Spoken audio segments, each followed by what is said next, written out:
KBS 1라디오 뉴스레터 K. 안녕하십니까. 뉴스레터 K KBS 김용준 기자입니다.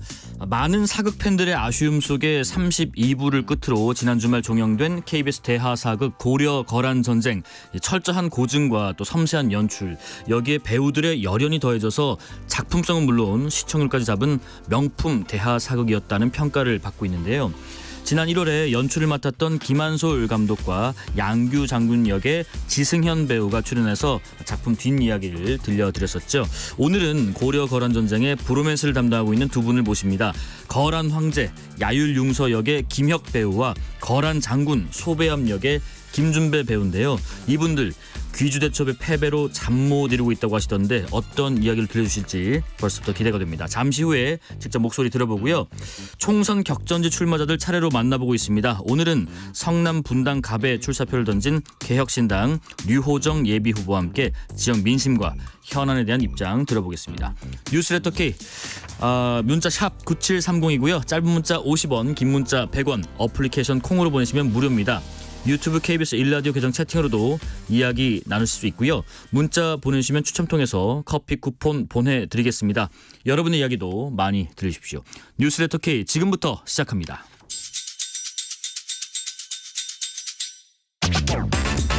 오늘 하루 가장 뜨거운 뉴스들만 골랐습니다. 뉴스레터 K 여야 정치 토크 원영섭 전 국민의힘 미디어 법률 단장, 조기현 민주당 법률위 부위원장 모셨습니다. 안녕하십니까? 안녕하세요. 네, 안녕하세요. 예. 반갑습니다. 반갑습니다. 각 당의 공천 작업이 거의 마무리돼가는 이 시점에서 눈에 띄는 곳들이 있습니다. 일단 민주당의 박용진 의원, 오늘 그 경선 결과에 대해서 재심을 신청했더군요. 일단 1차 경선 결과를 통보받지 못했다. 그리고 여러 가지 얘기들 했습니다. 여론조사 사전 유출 의혹도 주장하던데요. 우선은 조기현 변호사님, 지금 이게 박 의원께서 구체적으로 어떤 것에 대한 문제 제기인 건가요?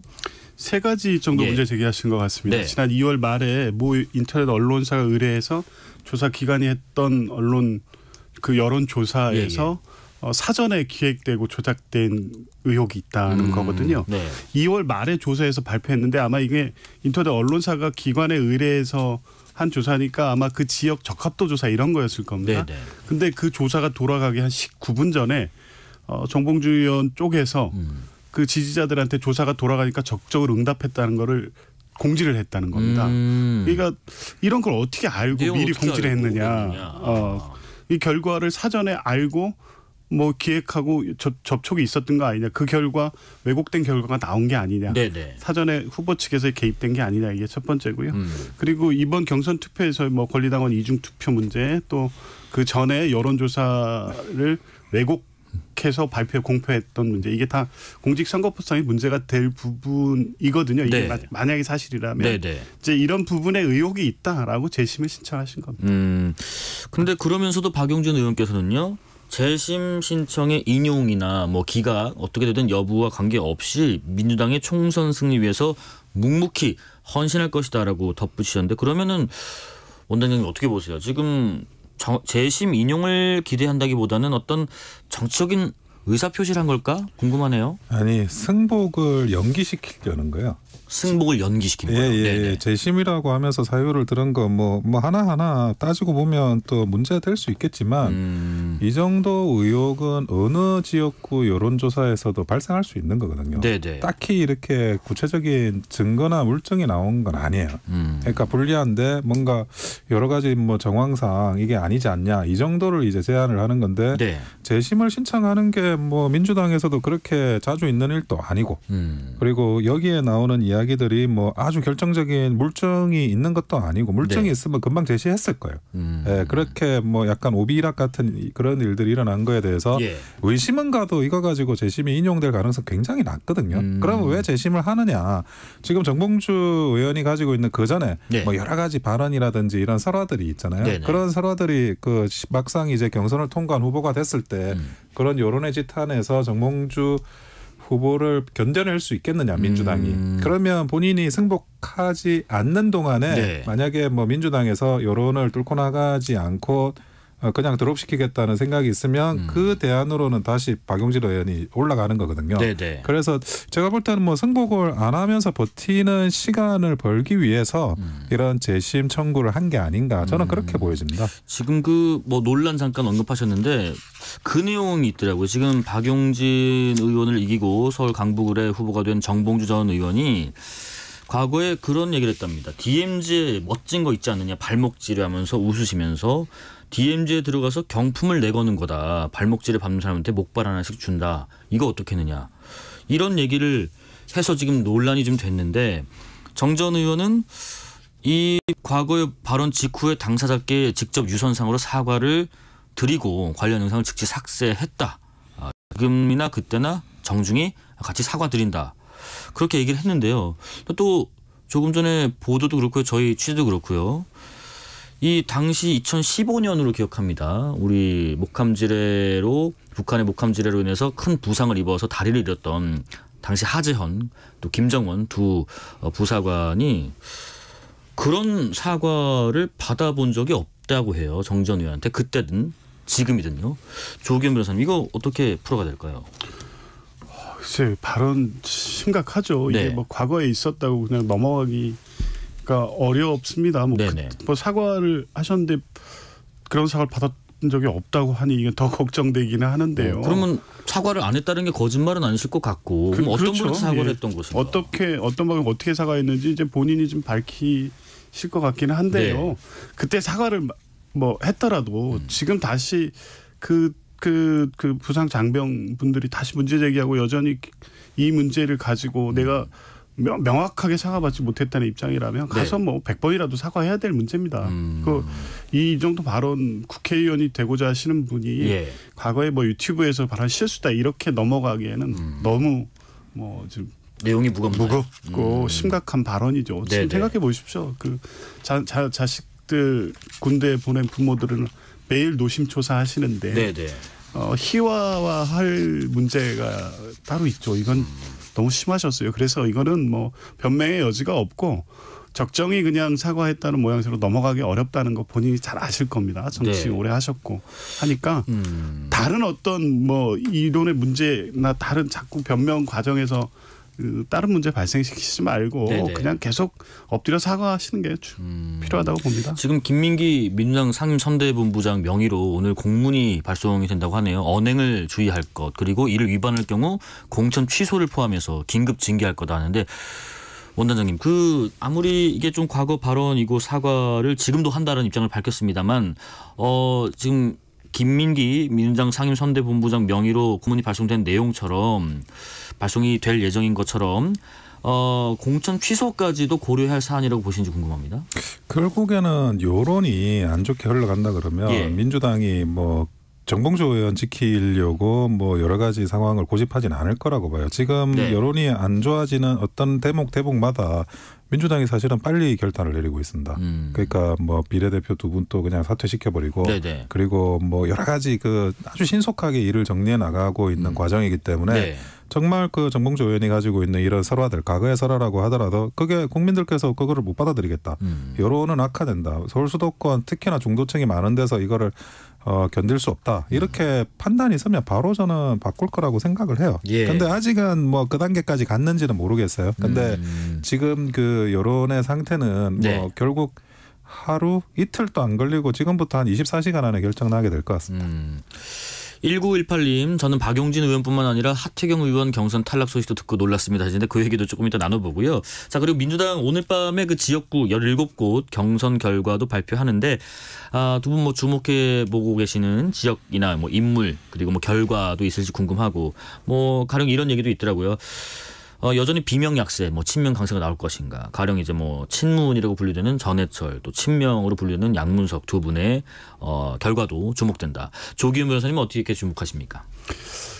지금까지 전체적인 경선 결과를 보면 확실히 친명을 표방하는 후보자들에게 표쏠림이 분명히 있습니다. 권리 당원도 마찬가지고요. 일반 국민도 50%가 들어가는 경선이기 때문에 국민들 중에도 민주당 지지자들이 층이 적극적으로 민주당 지지층에 대한 경선이고 예. 적극적으로 응답하시는 분들이 투표에 들어오는데 그분들이 거의 일관되게 그런 결과를 만들어내셨죠. 물론 이제 그렇지 않은 경우도 있습니다. 서울 금천같이 누가 봐도 이제 뭐 친명이라고 하실 수 있는 분 탈락하는 경우도 있죠. 네. 군산에서도 그렇고요. 근데 전체적인 건 분명히 그렇습니다. 결집돼 가지고 팽팽한 경선에서는 아무래도 친명 후보로 알려진 분이 이길 가능성이 더 높아 보이긴 하는데 네네. 경기 안산 같은 경우에 전해철 의원도 만만치는 않으신 분이죠. 그래서 특히 전해철 의원님 아마 이 하위 감점이 없는 걸로 알고 있는데요. 그렇다고 하면 팽팽한 지금 승부를 하고 있을 것으로 보여서 결과가 주목되는 지역입니다. 예. 국민의힘 상황도 좀 볼까요? 지금 서울 중성동을 후보로 어제 이혜훈 전 의원이 확정이 됐고 한데 하태경 의원은 의문을 제기했습니다. 원데이터를 공개를 해라 요구하고 있는데 오연수 변호사님 지금 하태경 의원의 문제 제기 포인트는 어떤 포인트인 건가요? 지금 1차에서 그 이영 의원 그리고 하태경, 이혜훈 이렇게 세 분이서 했는데 하태경 의원이 1차에서 46%였고 이혜훈 의원이 29% 그리고 이영 전 장관이 25%를 얻었어요. 그러니까 하태경 의원이 사실은 양 여자 두 후보의 더블 스코어에 가까운 그런 득표를 했기 때문에 당연히 본인은 뭐 결선을 간다고 하더라도 자기가 이제 이길 거라고 생각하셨던 것 같아요. 그런데 막상 결선을 가니까 경선에서 이영 의원의 표가 완전히 그냥 이혜훈 의원 쪽으로 쏠린 그런 결론이 난 거예요. 그러니까 결선에서는 하 의원이 50% 그리고 이제 이혜훈 의원이 49%인데 거기에 이제 여성 가산점 더해가지고 이혜훈 의원이 이긴 거죠. 그러니까 아니 어떻게 이영 의원의 표가 그렇게 기계적으로 하나도 유출이 안 되고 이혜훈 의원한테 다 갈 수 있는 거냐. 이게 수학적으로 가능한 거냐. 이 부분에 대해서 원 데이터 그러니까 녹음 파일까지 여론조사했던 그 과정에 대한 그런 것까지 이제 요청하면서 한번 검수를 해보자라고 이야기를 하시는 거거든요. 이게 지금 하태경 의원 말씀처럼 일어날 수 없는 일인 건가요? 개연성이 있어 보이시나요? 근데 저는 이혜훈 의원의 그런 설명을 또 들으니까 어느 정도 또 이혜훈 의원 이야기도 이해가 가는 게 지금 이제 우리가 국민의힘 같은 경우 경선에서 역선택 방지 조항이 있어요. 역선택 방지 조항이 있다 보니까 민주당 지지자들은 빠지고 중도하고 보수 지지자들만 이제 넣는 상황에서 그러면 하태경 의원이 이제 보수 지지층에서는 그렇게 뭐 인기가 없고 그러면 이영 전 장관을 지지했던 사람들이 하태경 의원과 이혜훈 의원 둘 중에 누굴 찍겠냐. 이혜훈 의원을 찍을 수밖에 없다. 그런 주장을 하시는 건데 그것도 들어보면 좀 일리가 있어요. 그래서 제가 볼 때는 근데 저는 그래요. 이게 뭐 그전에 한동훈 위원장도 모든 자료를 공개하겠다고 했고 공관위도 저번에 유경준 의원이 어떤 여론조사와 관련한 문제 제기를 했을 때 그 내역을 공개를 했거든요. 그래서 이게 계속 뭐 진실 공방으로 가는 게 오히려 저는 국민의힘의 어떤 선거판에서 악영향을 끼칠 수 있으니까 뭐 하태경 의원한테 뭐 따로 설득을 하든가 아니 만약 설득이 안 되고 하태경 의원이 뭐 원데이터를 꼭 봐야 되겠다 그러면 그냥 보여주고 그냥 빨리 이 사안을 진화시키는 게 최선이라고 생각합니다. 1788님 국회의원들은 격투기 경기 UFC를 본받아야 합니다. 경기가 끝나면 깨끗이 승복하고 오히려 상대방을 격려해주는 스포츠맨십을 보여줘야죠 하시고요. 5733님 선거란 그 어느 때보다도 공정하고 또 투명하게 진행돼야 합니다. 문제 제기하는 분들이 있다면 한치의 오해나 의심 없이 당에서 공개할 건 공개하고 조치할 건 조치합니다라는 여러 의견들 주고 있습니다. 자, 그리고 국민의힘 공관위가요. 지금 5.18 민주화 운동을 좀 폄훼하는 듯한 발언으로 논란됐던 도태우 변호사에 대해서 공천을 유지하기로 했는데 장동혁 사무총장이 그런 얘기를 했습니다. 도 후보가 2번의 사과를 하고 지금 변화된 본인의 입장까지 밝혔다. 여러 사정을 고려해서 결정했다 하면서 공천 결정 유지 이유를 설명했는데 조기현 변호사님 상대당 입장에서 보시기에 어떻게 생각되세요? 국민의힘의 한계가 이런 겁니다. 한계요? 그러니까 5.18 정신의 헌법 전문 수록을 대통령이나 한동훈 위원장이 아무리 강조해서 얘기를 해도 신뢰할 수 없는 게 이런 겁니다. 한동훈 위원장이 재고 요청을 했으면 이 사안 자체를 굉장히 심각하게 본 거거든요. 그런데 결국에 유지 결정이 나왔습니다. 근데 더군다나 도태우 후보는 처음 이 문제가 터졌을 때 사실상 이 내용을 부인하는 취지의 입장을 냈습니다. 그러니까 사과도 이게 진심으로 하는 사과냐는 문제까지 나왔었거든요. 네네.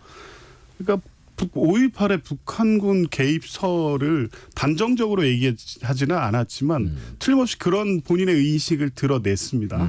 지금 와가지고 2번 사과했다고 이게 사안이 끝나는 게 아니에요. 이런 인식을 갖고 있는 분이 네. 공천이 됐고 다시 국회의원이 된다고 하면 바로 몇 년 전에 그렇게 국민의힘이 이런 5.18이나 광주 문제 생길 때마다 지도부 의원들이 전체가 광주에 가가지고 엎드려서 사죄하고 했지만 네. 또 얼마 있으면 북한군 개입설 가지고 국회에서 세미나하고 뭐 이걸 반복되지 않습니까? 네네.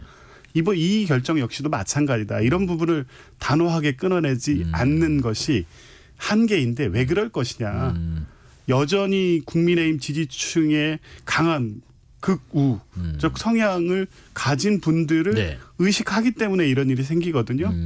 그러니까 이런 결과를 발생시키는 국민의힘이 5.18에 대해서 지금 얘기하는 헌법 전문이든 아니면 5.18 정신과 뭐 5.18의 진상회복이든 어떠한 얘기를 하더라도 네. 믿기가 어려운 겁니다. 지금 조기현 변호사님의 말씀에 대해서 한계다라는 지적. 원행석 변호사님 어떻게 생각하세요?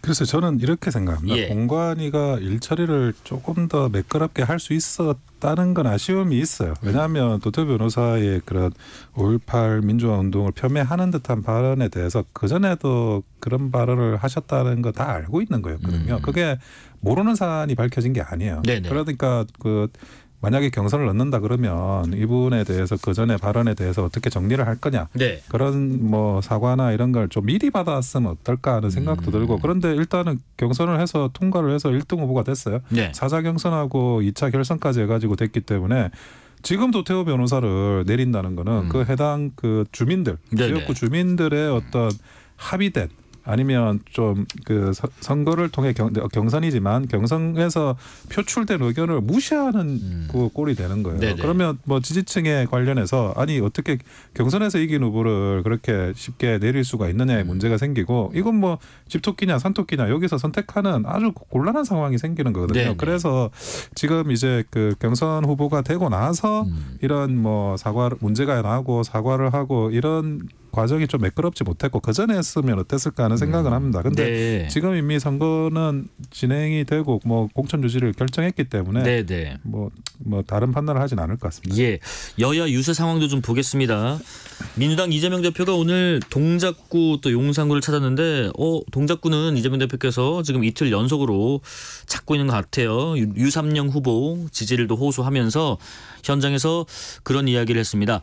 상대 후보는 잘못된 정권을 만들어낸 중심 인물 중 하나다. 정치적 언어로 말하면 각이 선다. 싸워서 반드시 이겨내야 할 주요 지점이다라고 하면서 유삼민 후보 지지를 호소하면서 또 정권 심판론을 꺼냈는데 조기현 변호사님 지금 일정이 되게 빡빡할 텐데 동작 지역을 이틀 연속으로 찾은 이유는 뭐라고 보면 될까요?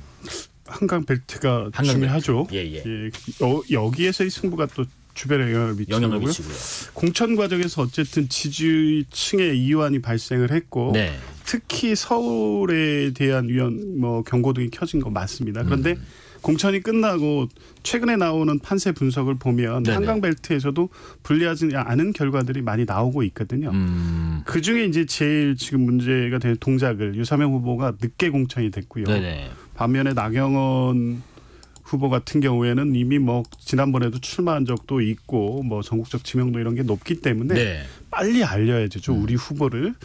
그래서 좀 늦게 출발했고 지역 내 인지도가 낮고 이런 부분을 극복하려면 대표 같은 분이 가셔서 네. 여론에 언론에 이 인물을 부각시킬 필요가 있거든요. 그렇게 된다고 하면 지금 이제 다소 호전되고 있는 서울의 분위기에 동작을도 맞춰질 수 있다. 예. 이게 충분히 승리할 수 있다고 보기 때문에 이기기 위한 전략이라고. 그러면 이제 국민의힘의 대표 한동훈 비대위원장은 오늘 별다른 일정이 없었던 것 같아요. 오전엔 당사에도 나오지 않았다고 하던데 이거 이유가 있을까요? 다른 어떤 선거 전략에 구상하는 게 있습니까? 근데 지금 이제 대전략이 나와야 될 때거든요. 대전략이요? 네, 무슨 말이냐면 공천이 끝나고 이제 선거를 뛰면 그 선거 캠페인의 중심이 되는 코어 전략이 나와야 될 때입니다. 그거는 민주당도 마찬가지고 국민의힘도 마찬가지예요. 그러니까 이번 선거를 캠페인이라고 하잖아요. 선거는. 네. 그 캠페인의 코어를 뭘로 치룰 거냐. 그게 공천이 끝나고 나서 마무리되는 시점에 그리고 나와줘야 돼요. 근데 그걸 뭘로 할 건지를 저는 오랫동안 좀 준비를 뭐 하셨을 거라고 짐작은 하는데 네네. 그거를 세팅을 해야 되거든요. 예, 특히나 야당하고 여당은 달라요. 야당은 지적만 하면 됩니다. 예. 정권 심판론 이야기하고 저거 잘못됐어라고 계속 말만 하면 돼요.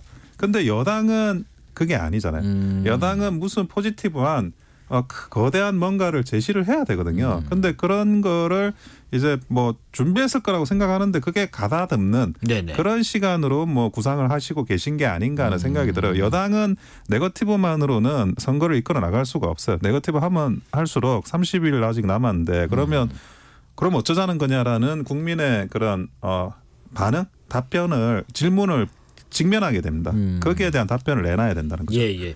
지금 보면요. 모레죠. 15일에 한동훈 위원장이 호남 지역 특히 이제 전남 순천 일대를 좀 찬다고 하는데 여기에 뭐 5.18 민주광장을 찾는 일정도 포함된 걸로 알려졌는데 어떤 의미가 있을지 궁금합니다. 이제 뭐 중도 확장 외연 확장 차원일까요? 아니면은 최근에 그 도태우 변호사의 어떤 그 발언 논란을 또 염두에 둔 행보일지도 궁금하네요.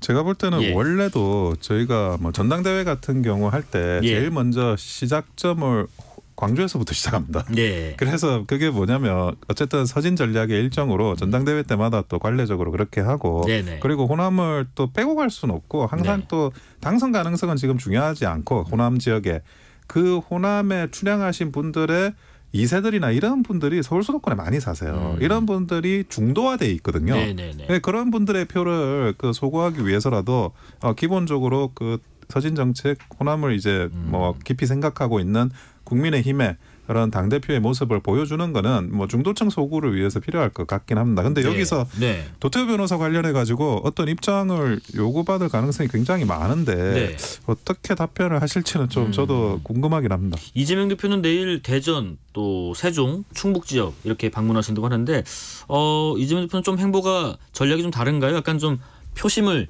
잡을 수 있는 곳에 좀 더 집중하는 전략일지 궁금하네요. 그렇죠. 선거 초반에는 예. 아무래도 전국적인 지도를 펼쳐놓고 네네. 전략지 중심으로 가죠. 네. 충청권 민심이 사실 선거 결과를 좌우한다고 하잖아요. 뭐 항상 뭐 바로미터라고 하는 얘기를 하죠. 그러니까 네. 충청권이 일단 중요하다고 보고 이제 순차적으로 초반에 이렇게 전략지 중심으로 배치가 될 거고 네. 이제 중반 넘어가면서부터는 판세 분석을 계속 하고 있기 때문에 격전지를 배치하는 순으로 돼 있습니다. 네. 아마 이제 그 수준에서 지금 대전, 세종, 충북 이 지역이 이제 최근에 공천 이후에 윤석열 정부 심판 여론을 일으키는 데 있어서 중요한 전략지라고 보고 일정을 배치한 것 같습니다. 네네. 국민의힘은 지금 오늘 국민의 미래 여기에 배치할 비례대표 의원 뭐 출당 안건도 논의한다고 하는데 당적을 또 이동해야 되니까요. 지금 보니까 당 소속의 비례대표 의원 8명 제명하는 것으로 정리가 좀 되고 있는 것 같은데 이게 지금 원 변호사님 지역구 투표처럼 한 10명 정도, 10명 안팎까지 좀 늘려서 좀 비례대표 투표에도 한 두 번째 순번 정도에 오르는 것을 목표로 삼고 있을까 궁금하네요. 근데 두 번째 칸을 넣기 위해서 이제 이동을 하는 건데 네네. 이게 굉장히 애매한 게 있어요. 애매해요. 왜냐하면 일단은 그 민주비례연합 거기보다 순번이 올라가면 안 돼요. 네. 그리고 조국 혁신당에 뭐 어찌 보면 현역 의원을 보낼 수가 있는데 민주당에 거기보다는 더 높아야 돼요. 되고. 그러니까 그 사이에 아주 애매하게 딱 껴서 들어가야 되거든요. 그러니까 만약에 우리가 보낸 빨리 가위바위보 게임처럼 빨리 뭐 목을 내버리면 상대가 빠를 낼 수가 있는 그런 상황이라서 지금 이거를 어떻게 하면 아슬아슬하게 두 번째 칸으로 잘 집어넣느냐. 눈치 게임의 극단의 눈치 게임이 시작됐다고 봐야 되는 거죠. 일단 뭐 8명이면 녹색정의당이 6석인가 그렇죠? 그거보다는 좀 올라와 있는 것 같은데 묵집바 중에 지금 묵 나왔으면 어떻게 해야 됩니까 조 변호사님? 눈치를 보계신다는데요. 뭐 맞추실까요? 지난번에 성공하신 것 같긴 한데 어쨌든 선거는 실제 현실이니까요. 뭐 어째 투표하실 때 성향상 이게 번호 순위가 맞춰지면 아무래도 선택하는 데도 용이하고 특히 비례대표 뭐 이번 당이 몇 개가 될지 모르지 않습니까? 거기에 순번 배치가 굉장히 중요하긴 합니다. 뭐 각 당이 전략적 선택을 하는데요. 근데 꼭 한 가지 말씀드리고 싶은 거는 네, 말씀하십시오. 그렇게 위성정당 얘기를 하시고 민주당을 비판을 하셨는데 뭐 그 현역 의원을 제명해서 당에 보내고 이렇게 순서를 또 하기 위해서 몇 명을 보낼지 고민하고 네. 이 제도의 취지를 가장 훼손하고 있는 게 국민의힘인데 지금까지 그렇게 비판하셨던 거에 대해서는 뭐라고 답하실지 모르겠습니다. 한 10초 정도만요. 아니 다시 말씀드리지만 위성정당을 만든 거는 민주당입니다. 이렇게 연동형 비례제로 제도를 바꾼 것도 민주당입니다. 예. 우리는 계속 반대했습니다. 그거 예. 한 가지만 말씀드리겠습니다. 자, 여기까지 말씀드리겠습니다. 지금까지 원영섭 전 국민의힘 미디어 법률단장 그리고 조기현 민주당 법률위 부위원장이었습니다. 고맙습니다. 맞습니다. 감사합니다. 실시간 교통정보 알아보겠습니다. 교통정보센터 김민희 씨 나와주세요. 네, 퇴근 정체가 길어지고 있는 가운데 곳곳으로 돌발 구간도 많습니다. 서울 시내 강남순환로 수서 쪽으로 서초터널 안에서는 사고가 나면서 2개 차로를 막고 처리 작업을 하고 있습니다. 올림픽대로 공항 쪽으로는 한강대교 부근 1차로에서 사고가 났는데요. 뒤로 한남대교부터 지나는 데만 20분이 넘게 걸리고 있습니다. 내부순환로 성수분기점 쪽으로 홍지문 터널을 앞두고는 3차로에서 고장난 차를 처리하고 있습니다. 이 때문에 성산램프부터 홍지문 터널 사이 정체가 더 심해져 있습니다. 경부고속도로 서울 방면으로는 먼저 안성분기점에서 안성휴게소 사이로 정체고요. 더 가서 남사 진위 부근 5차로에는 고장난 차가 서 있어서 이 남사 진위에서 동탄분기점 사이로 속도 더 많이 떨어져 지납니다. 이후로도 기흥에서 수원 사이와 신갈분기점에서 판교 부근, 다시 양재부터 반포 사이로 속도 줄여 지납니다. KBS 교통정보센터였습니다. 퇴근길, 당신과 함께 읽는 세상 이야기. KBS 1라디오 뉴스레터 K.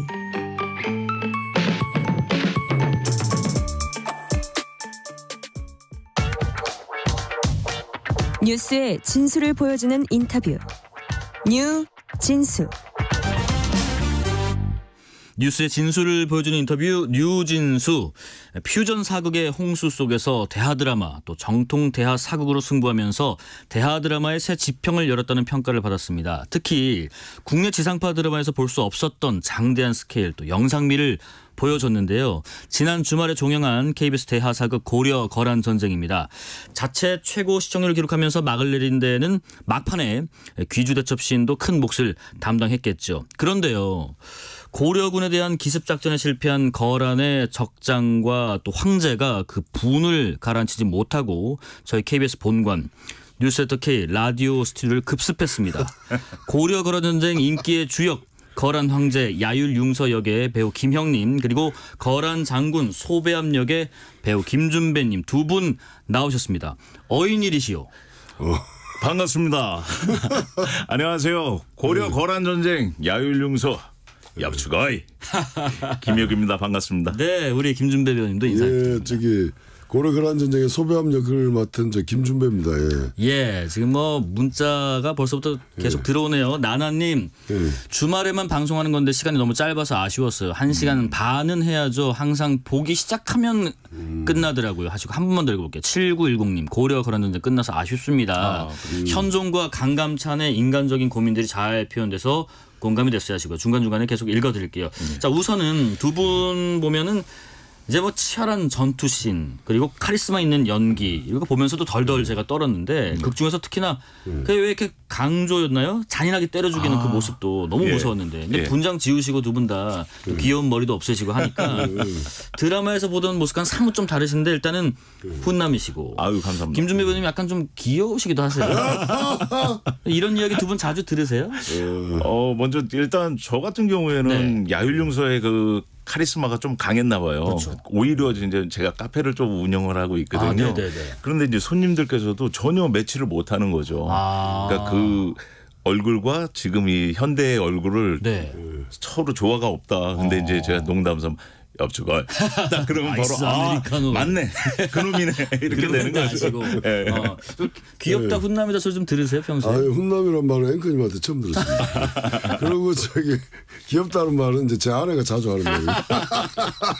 근데 실제로 좀 귀여운 면이 있으신 것 같은데 일단 사극 팬들 사이에서는 아까 뭐 문자 본 것처럼 주말에 낙이 사라졌다 이런 얘기도 하십니다. 벌써부터 고려 거란 전쟁 종영을 좀 아쉬워하는 분들이 적지 않은데요. 지금 지승현 저희 배우께서 양규 장군 역할 맡던 지승현 배우께서 문자를 주셨네요. 정말. 와 우리 형님들 멋집니다. 양규 역했던 지승현입니다. 마침 쉬는 시간이라서 잘 듣겠습니다. 형님들 파이팅. 커피 쿠폰 보내드릴게요. 뭘 했다고 멋있다고 하냐? 뭘 했다고? 자 우선 이렇게 종영에 대한 아쉬움을 팬분들이 말씀하시는데 두 분의 소회를 좀 듣고 싶습니다. 끝난 상황에서 우리 김준배 배우님. 많이 아쉽기도 하고 서운하기도 하면서 잘 해냈다. 또 이게 뭔가 이렇게 저한테 해주고 싶습니다. 이렇게 토닥토닥 해주고 싶습니다. 부담감도 크셨겠죠? 부담이 많이 컸죠. 사극은 처음 하셨던 사극 처음 정통 사극은 처음이었던 것입니다. 처음이죠. 그만큼 시원섭섭하면서 잘 해낸 나 자신을 좀 토닥해주고 싶고 마찬가지로 저희 스태프분들 배우분들도 큰 사고 없이 잘 끝낸 거에 대해서 이렇게 감사한 마음. 감사한 마음. 김혁 배우님은요? 저희 작품이 촬영 기간이 거의 1년이 걸렸거든요. 정이 들었어요.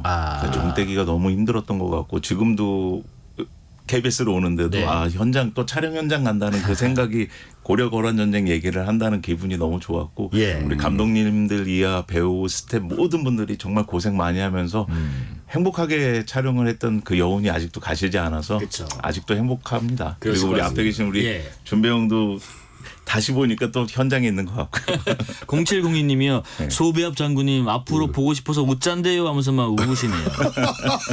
자 김준배 배우님께서는 특히 이전에 맡았던 역들을 제가 잠깐 좀 살펴보니까요. 이번에 그 장군 역할 맡으신 게 사회적으로 그래도 좀 양지에 있고 좀 정상적으로 또 지위도 있는 그런 역할이셔서 과거에 보니까 주로 조직 보스, 노숙인, 강패, 아니면 제가 킬러, 카지노 업자, 건달. 근데 잠시 종교계도 있었네. 스님. 스님. 근데 이번 역할 어쨌든 되게 성공적으로 소화했다는 평이 있습니다만은 너무 다른 역을 맡으셔서 좀 부담이 굉장했어요. 그 얘기를 좀 더 해주실까요? 아니 부담도 부담이지만 일단 이제 설레죠. 기존에 해왔던 게 이제 제가 힘이 있으면 내가 사적으로 이걸 남용하는 그런 사적인 이익을 위해서 남용하는 사람이 이번에는 이제 공적인 이익을 위해서 이제 힘을 쓰는 거란의 공적인 명분이 있는 악당이지 않습니까? 어쨌든 거란 입장에서 영웅이고 전쟁 영웅이고 그렇죠. 그래서 한편으로 이걸 잘 해내야겠다는 부담도 있지만 되게 설렜습니다. 설레는 마음. 기다려봐라 내가 어떻게 하나 보여줄게. 그런 각오도 있었고. 사실 허세입니다. 허세. 김혁 배우님은 아마 지금 보이는 라디오 하기 때문에 저분 이번 작품 말고 어디서 많이 봤는데 하신 분들 계실 거예요. 지구용사 벡터맨, 벡터맨 타이거, 벡터맨 이글, 벡터맨 베어셨고 그리고 야인시대에서는 청년 시절에 이정재 역할이셨고. 맞습니다. 근데 연기 과정에서 약간 중간에 공백기가 있었던 것 같은데 그거는 이유가 있었을까요? 제가 솔직히 말씀드리면 8년 만에 드라마를 하게 됐어요. 8년 만에. 근데 저희 드라마 배우분들 저뿐만이 아니고 지금 힘들게 지내시는 분도 많을 것 같아요. 왜냐하면 이제 KBS 드라마지만 외주화가 많이 되면서 작품 수는 늘어났지만 저같이 이제 배우를 했다가 1년이 2년이 되고 2년이 3년이 되고 3년이 4년이 되다 보니까 최근에 컨디션이 없잖아요. 그러니까 감독님들이는 이 사람 되겠어? 캐스팅 입장에서 약간 부담을 가질 수 있죠. 그렇죠. 근데 이제 계속 그러다 보니까 미팅의 기회도 없어지고 그게 이제 1년 계속 시간이 지나다 보니까 저조차도 내려놓게 됐었던 거죠. 근데 그 와중에 8년 만에 이 대전함 고려 거란 전쟁이라는 배에 승선을 하게 되고 또 우리 준배 형님한테 에너지도 많이 받으면서 배역을 하게 돼서 너무 행복했습니다. 네, 현실적인 이유가 있었네요. 자, 송정환님, 김혁 배우님 보니 벡터맨 배우 시절 생각나네요 하셨고요. 또 윤스님, 저는 김준배님, 김영님 연기 보려고 고려 거란 전쟁 끝까지 봤다는 분도 계시고요. 맞습니다. 후반부를 감사합니다. 상당히 이끌어주셨고요. 3762님까지 읽어볼게요. 50대 후반 청취자입니다. TV는 늘 10분도 보지 않는 전데 우연히 KBS의 명품 드라마 고려 거란 전쟁을 보면서 많은 것들을 생각하게 됐습니다 하시는 분도 계십니다. 자, 그리고 또 이번 드라마 통해서 아까 잠깐 문자 왔던 지승은 배우, 양규의 재발견 이런 표현도 나올 만큼 지승은 배우도 저희 방송에 나오셨고 주목을 받으셨는데 그만큼 두 분도 시청자분들에게 확실한 눈도장을 찍으셨습니다. 연기 인생에서 그러면 두 분께는 고려 거란 전쟁이 대표작이다 이렇게 볼 수 있을까요? 그렇죠. 뭐 두말 없이 대표작입니다. 김혁 배우님. 저는 제 솔직한 표현으로는 인생작이 될 것 같아요. 8년 만에 공백을 지울 수 있는 계기가 됐고 이 작품은 끝나고 연기를 안 해도 솔직히 한이 없을 정도로 정말 열심히 다 같이 고생을 하면서 정말 다 쏟아내셨네요. 예, 그래서 도와주신 분들도 많고 그래서 제 인생작이 아닐까. 아까 뭐 우리 지승현 배우도 그렇고 어떤 선배님이 그런 얘기를 하셨어요. 네. 연기를 잘했다는 것보다 혁아 네가 여지까지 연기를 하면서 네네. 맞는 신발을 신은 것 같다. 그 소리 듣고 우리 제가 좀 감정이 막 울컥했었어요. 왜냐하면 배우들이 연기를 다 잘할 수는 없거든요. 네네. 근데 어떤 연기를 했는데 발연기한다 막 이런 소리도 듣는 배우들도 있을 거고 어떤 배우들이 100% 열심히 했는데도 작품이 잘 안 되는 경우도 있는데 네네. 이번에는 정말 우리 준병님도 그렇고 저도 그렇고 이 맞는 옷을 입지 않았나. 그래서 더 힘이 났었고 더 행복하게 촬영을 했던 것 같습니다. 참 맞는 옷을 입게끔 캐스팅하신 그 전우성 김하솔 감독의 그 안목도 대단하신 것 같네요. 안목 진짜 대단하신 분이에요. 은인입니다. 평생. 기인이에요, 기인. 그럼요. 자, 그 두 분께 이 질문도 안 들 수 없어요. 지금 지난 연말에 KBS 연기대상에 씬스틸러로 등극을 하셨는데 그때 당시에 야율융서 그리고 소배합 분장 그대로 시상자로 나오셨는데 반응이 뜨거웠거든요. 이거 어느 분 아이디어셨어요? 원래 저희 촬영하고 있는데 작가님이 연락이 왔어요. 네. 그래서 이번 연기대상에 우리 소배합과 야율융서를 전쟁 중에 갑자기 뛰어오는 컨셉을 잡겠다는데 처음에 저 웃고 안 하려고 그랬어요. 왜냐하면 이거 잘못하면 코미디 된다. 그래서 형하고 고민을 많이 했는데 이게 기습작전으로 아예 진짜 배우들 저희 시청자분들 다 몰래카메라로 해서 정말 우리가 전시에 고려 왕 잡으러 왔다 강감찬 잡으러 왔다 이런 컨셉으로 했는데 그게 아마 제대로 시청자들이 그때가 또 결방이었거든요. 그렇죠. 그래서 그 우리 케미가 더 돋궈주지 않았나. 시청률도 최고의 시청률이 나왔다고 그러더라고요. 결방이었고 그때 또 타이밍이요. 드라마 보시면 다 아시겠지만 정말 거란이 직전이었어요. 고려를 그렇죠. 개경 침공하기. 근데 한가하게 지금 고려 그냥 황제가 앉아 있으니까 그때 수정이 형도 깜짝 놀라셨다고 현종도 그렇고. 그리고 이제 제가 관련 영상에 베스트 댓글 중에 이런 게 있더라고요. 솔직히 거란 듀오는 상을 줬어야 했다라는 댓글이 있던데 만약에 연기 대상이 이번 주에 열렸다면 나는 좀 받지 않았을까 싶은 생각 드세요? 상을? 아주 전혀 저는 지승현 배우나 동준이 받은 게 그냥 우리 받은 거랑 똑같다고 생각합니다. 그래요? 네, 그럼 그래도 만약에 준다면 이런 상은 좀 어울렸겠다 스스로. 준다면? 솔직히 형. 솔직히? 우수 연기상? 아니 없어요. 없어요? 제가 이제 상 같은 거는 개근상 한번 타본 거 말고 내가 타본 적이 없어가지고 개근상도 그게 그에 따라 그 컨디션이 좋아가지고 계속 나와서 학교를. 김혁 배우님은 은근히 기대하신 상 있으세요? 저는 솔직히 이번 작품으로 인해서 배우 생활하면서 시상식을 처음 가봤어요. 그래서 더 받고 싶은 마음도 있었던 것도 사실이고 만약 이번 주에 준다고 그러면은 베스트 커플상 그거 왜냐하면 소배합과 야율융수의 케미가 우리 시청자분들도 재밌게 사랑도 받았고 해서 그게 평생 갈 수 있는. 우리는 고려 일화를 이길 수가 없어요. 그러니까 전 주면은 베스트 커플상 받고 싶었습니다. 그러니까 그 드라마에서도 끝까지 소배합을 내치지 않잖아요. 야율융수가 그런 케미가 있었고 32부작 대하 드라마의 배역 그리고 그 배역도 다른 나라 또 과거의 인물 야율융수라는 황제 또 소배합이라는 장군 어떤 실제 삶에 대한 연구 또 캐릭터 연구 그리고 전쟁 드라마니까 체력 훈련도 하셨을 테고 양규역을 맡았던 지승현 배우는 그러더라고요. 전통 활인 국궁 훈련도 받았다고 하는데 두 분은 특히 어떤 준비를 하셨어요? 김준배 배우님. 저는 이제 살이 많이 쪄가지고 말이 힘들어할 것 같으니까 주로 이제 뛰고 산악 훈련 좀 하고 산에 가서 이제 소리도 한번 질러보고 그런 거 위주로 집에서 이제 목금도 한번 휘둘러 보고 장군의 기계가 무엇인가 이러면서 근데 그 중간에 제가 담배를 끊습니다.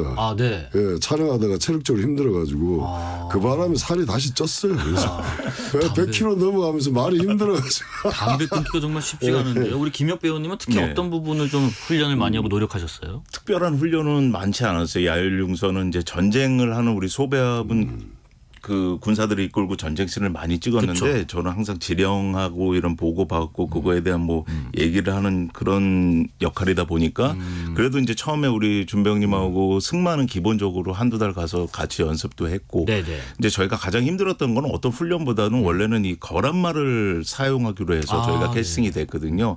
그래서 우리는 배우들 외에 한 달 전부터 우리 거란 배우들은 그 몽고말을 배웠어요. 근데 이제 그거를 훈련이라고는 훈련이고 정말 준비를 해놨는데 이거 들어가기 전에 거란말이 사고가 돼서 그쵸. 몽고말에 15, 20%밖에 안 남았다. 네네. 그래서 이제 감독님, 작가님 고민 되게 하셔가지고 이게 저 말이 맞아 이런 뭐 비판이 있을 수도 있고 그렇죠. 네네. 그래서 또 KBS 대하 드라마기도 하니까 우리말로 가면서 대신에 우리 전쟁이나 이런 데는 그 몽고말로 상용됐던 말들은 이제 뭐 예를 들어서 아까 얍스카이 이게 이제 가자 공격하라 이제 그런 말들이니까 시청자분들도 이거 또 묵직하고 카리스마 있구나. 그래서 거란말이 우리 기주대초 때 보면 형님 많이 하셨잖아요. 네네네. 그런 용도로 활용을 해서 저희가 이제 훈련이라고 보면 훈련이지만 고생한 만큼 안 써서 예. 좀 아쉬운 분도 있었죠. 문자가 물밀듯이 와서 또 안 읽어주면 섭섭하게 잠깐 또 읽을게요. 강력반대님, 황제님 잘생겼어요. 너무 카리스마 있어요 하시고요. 김은희님, 김영님 완전 다른 사람 같아요. 잘생겼다 하시고요. 소배암님의 목소리는 영영 잊지 못할 듯 하시고 6535님, 김준배 배우님 어쩜 이렇게 목소리와 장군 역할과 딱 매치가 되는지 아주 이번에 팬이 돼버렸습니다 하시고요. 하나만 더 읽어요. 김하늘님, 김준배, 김혁 배우님 사랑해요. 유유유 두 분 다 너무 멋지세요 하십니다. 감사합니다. 하나만 더 읽어요. 9449님은요. 10만 대군으로 참패하고 하는데 아끼는 신하라 죽이지 못하는 황제의 표정 정말 잊지 못할 겁니다 하십니다. 그러셨구나. 자 이렇게 노력들 여러 가지 고민들 덕분에 오늘날의 야율용서 소배합 캐릭터가 이렇게 완성된 것 같은데 뭐 메인 주인공은 아니셔도 버금가는 인기를 지금 받고 계신데 처음에 이 역을 맡으셨을 때 제안을 받으셨을 때 김준배 배우님 어떤 생각 드셨어요? 내가 이걸로 이번 정말 대작이 되겠구나. 내가 딱 적임자겠구나. 원래 이제 감독님이 처음에 이제 고려 장군을 시키겠다고 장수를. 그래요? 예, 형님은 오랑캐 안 시킵니다 절대로. 이제 선한 역할을 한번 주겠다. 그렇게 말씀하셨다가 정작 캐스팅할 때 전화 와가지고 형님 죄송한데 오랑캐 좀 해주시면. 그런데 기존의 오랑캐 우리가 아는 오랑캐랑 틀리다. 거친 그렇죠. 그런 이미지가 아니고 아주 전략적이고 노회한 정치인이면서 또 그 군사 최고 통수권자. 예. 그래서 이 감정을 막 드러내고 급하게 감정 그치게 드러내고 그런 역할은 아니고 아주 절제돼 있어야 된다 해가지고 야 이거 새로운 도전인데 재밌겠다. 예. 그래서 오랑캐지만 받으셨다. 예, 그 전까지 그리고 이렇게 역할이 큰 줄 몰랐어요. 비중이요? 예, 비중이 이렇게 큰 줄 모르고 총사령관이라 그래서 앞에 전위대장들 행동대장들이 아주 앞장서가지고 싸우고 저는 잠깐 나오는 역할인 줄 알고 예. 부담 없이 했는데 부담 100배. 근데 부담 100배. 예. 특히나 두 분의 그 어떤 케미 정말 돋보였는데 김혁 배우님 가장 기억에 남는 장면이랄지 아니면 가장 기억에 남는 대사랄지 이런 게 있을까요? 제가 2회, 4회에 나왔을 때 이제 거란말을 하기로 했다가 이제 한국말로 했는데 여러 장면들이 막 주마등처럼 휙휙 지나가긴 하는데 제가 가장 기억에 남는 장면은 마지막 회였어요. 마지막 회. 그때 제가 A 트리플이라 준비형 얼굴을 못 보겠는 거예요. 솔직히 저만 먼저 끝났거든요. 형이 이제 그 나중 씬이 있어. 근데 나 큰일 났다 이거 울면 안 되겠다 막 그러고 있는데 일부러 들어가서 형 왔어. 그리고 이제 마지막 대본 다 해보는데 눈을 못 쳐다보는데 그날 제 심정이 연기에 고스란히 있었던 것도 야율용서가 아닌 김혁도 있었던 거예요. 왜냐하면 이 형과의 헤어짐. 근데 이제 그 소배합의 감정씬을 제가 내용은 알지만 패장이었지만 내 인생의 스승이었고 야율용서의 그 모든 거를 함축할 때 진짜 뵐 수도 있는데 그 소배합의 얼굴을 보는 순간 무너져버린 그 야율용서의 감정이 정말 잘 나왔던 것 같아서 그때 이제 밖으로 제가 나가면서 그때 눈물이 솔직히 흘러졌는데 안에서 형님이 우시는 연기를 했거든요. 저 밖에서 많이 울었어요. 그때 그 장면이 마지막 회에 제일 기대되는 장면이 아니었나. 아니, 나도 느껴졌어. 네가 그랬어요. 밖에서 우는 건 느껴졌어. 지금 받아서 내가 울었다. 지금도 울컥해요. 그럼 연기 너무 잘해주셔가지고. 김준배 배우님도 비슷한. 네, 저도 마찬가지로 이 장면을 꼽으려고 그랬어요. 이 장면이요. 네, 그리고 수고했어라고 하는 말이 그 상당히 이제 가슴에 탁 뭘 이렇게 물꼬를 틔우는 것처럼 팍 그렇죠. 울림이 쭉 가는 거네요. 고생했소 그 한마디에 모든 게 다 그냥 서로 감정 표현이 됐던 것 같아요. 맞아요. 참 그만큼 두 분의 그냥 딱 봐도 몸 이심전심으로 하신 것 같은데 저는 개인적으로는 그 고려 거란 전쟁에서요. 예. 그동안에 수많은 그 사극들 보면은 병사들이 어떤 죽어나가는 그런 씬에서 이렇게 병사들의 어떤 감정선 아니면 표정들 이렇게 주목해서 찍어서 표현한 드라마가 있었나 싶은 생각도 들었어요.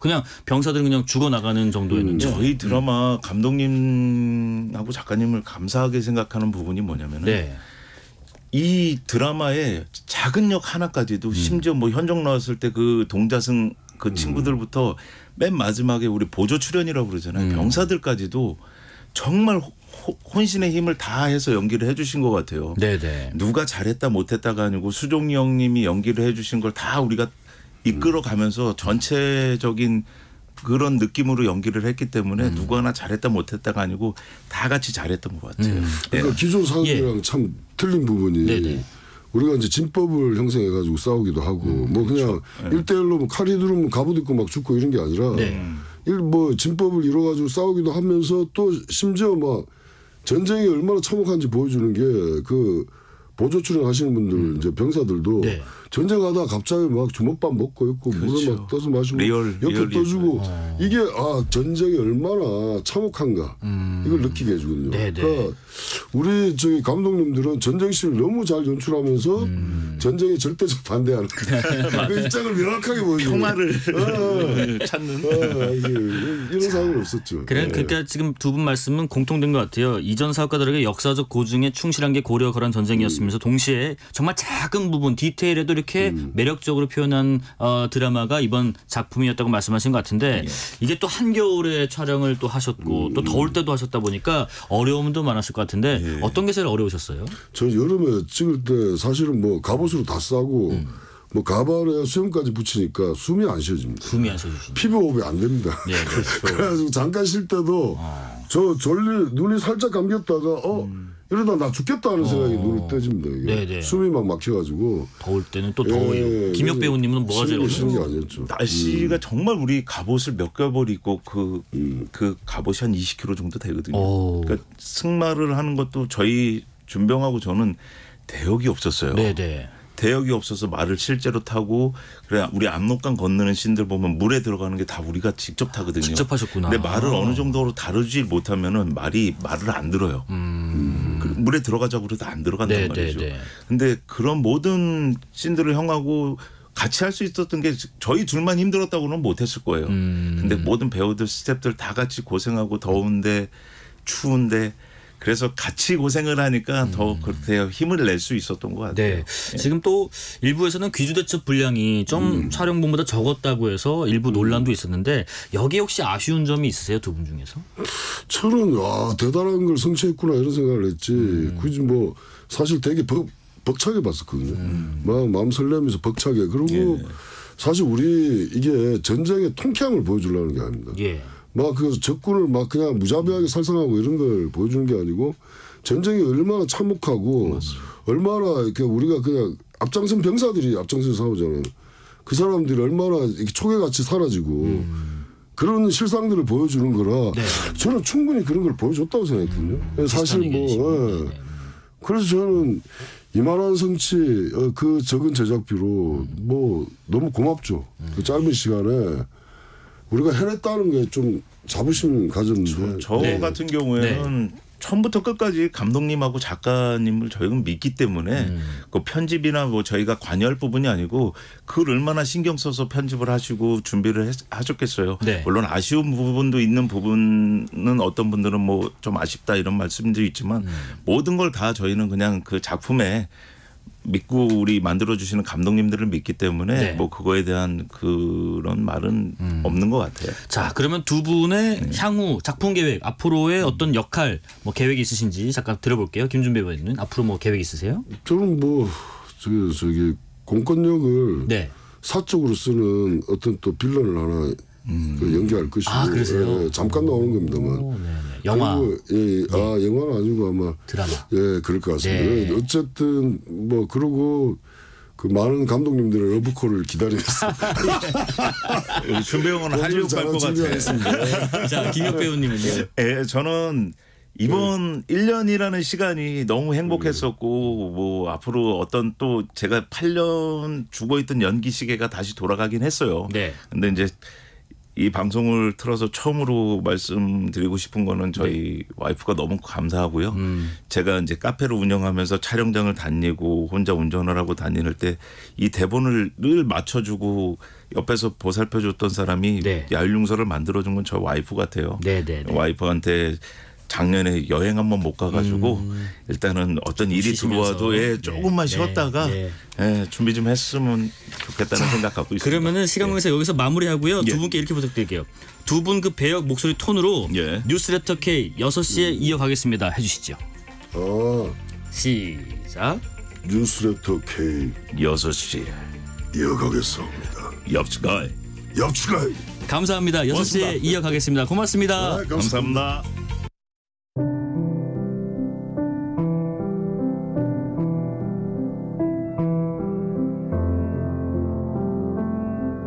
KBS 라디오 연중기획 희망충전 대한민국 577번째 이야기. 안녕하세요. 아나운서 유지원입니다. 17살 세영이는 양쪽 손과 발이 심하게 굽어 있습니다.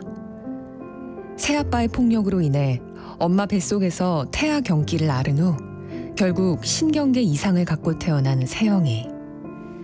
지금까지 3번의 수술을 받았지만 계속되는 척추 통증에 똑바로 누워 잠을 잘 수도 없는데요.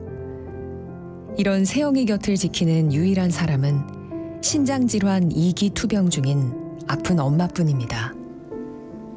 수급비를 아끼고 아껴보지만 두 사람 모두 치료를 받기엔 너무나도 부족한 병원비. 하루하루 약해져만 가는 세영이의 근육과 관절에 엄마의 마음은 무겁기만 합니다. 세영이와 엄마가 조금 더 건강한 삶을 살 수 있도록 여러분이 두 손을 꼭 잡아주세요.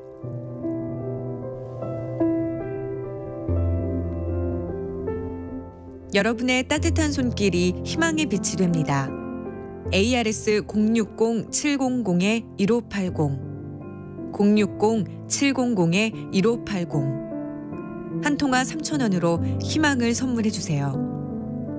KBS 라디오 연중기획 희망충전 대한민국은 초록우산 어린이재단, 인탑스 주식회사 그리고 청취자 여러분과 함께합니다.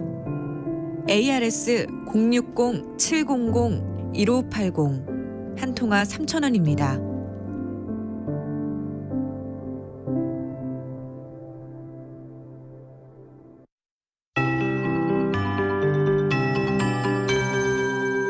KBS 58분 날씨.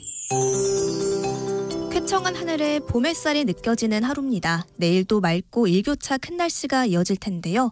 밤사이 내륙을 중심으로 안개가 짙게 끼는 곳이 있어 출근길 교통안전에 유의하셔야겠고요. 차츰 공기가 탁해질 전망이라 호흡기 건강 잘 챙겨주시기 바랍니다. 내일 아침 기온은 오늘보다 2도에서 6도가량 높겠습니다. 서울과 광주 3도, 대전 2도, 강릉 5도, 부산 6도 안팎에서 출발하겠고 낮 기온은 15도 안팎으로 포근하겠습니다. 서울이 15도, 광주 16도, 강릉과 청주 17도, 대구는 18도 안팎까지 크게 오르겠습니다. 오늘 밤부터 국외 미세먼지가 유입될 전망인데요. 수도권을 시작으로 내일은 중부지방과 경북의 공기질이 좋지 않겠습니다. 동해안을 중심으로 대기가 건조한 가운데 바람도 강하게 불어 화재 발생 위험이 크겠습니다. 특히 내일 밤부터 순간풍속이 초속 20m 이상으로 강해지며 동해안에 강풍특보가 내려질 가능성이 있습니다. 풍랑주의보가 내려진 동해 남부 바깥 먼바다에는 내일 오전까지, 또 오늘 밤부터 동해 중부 바깥 먼바다에도 물결이 매우 높게 일겠습니다.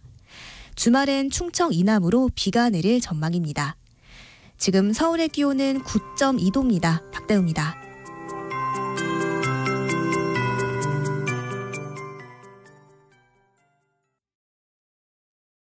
정성을 다하는 국민의 방송 KBS가 6시를 알려드립니다. AM 711kHz, FM 97.3MHz, KBS 1라디오입니다. HLKA.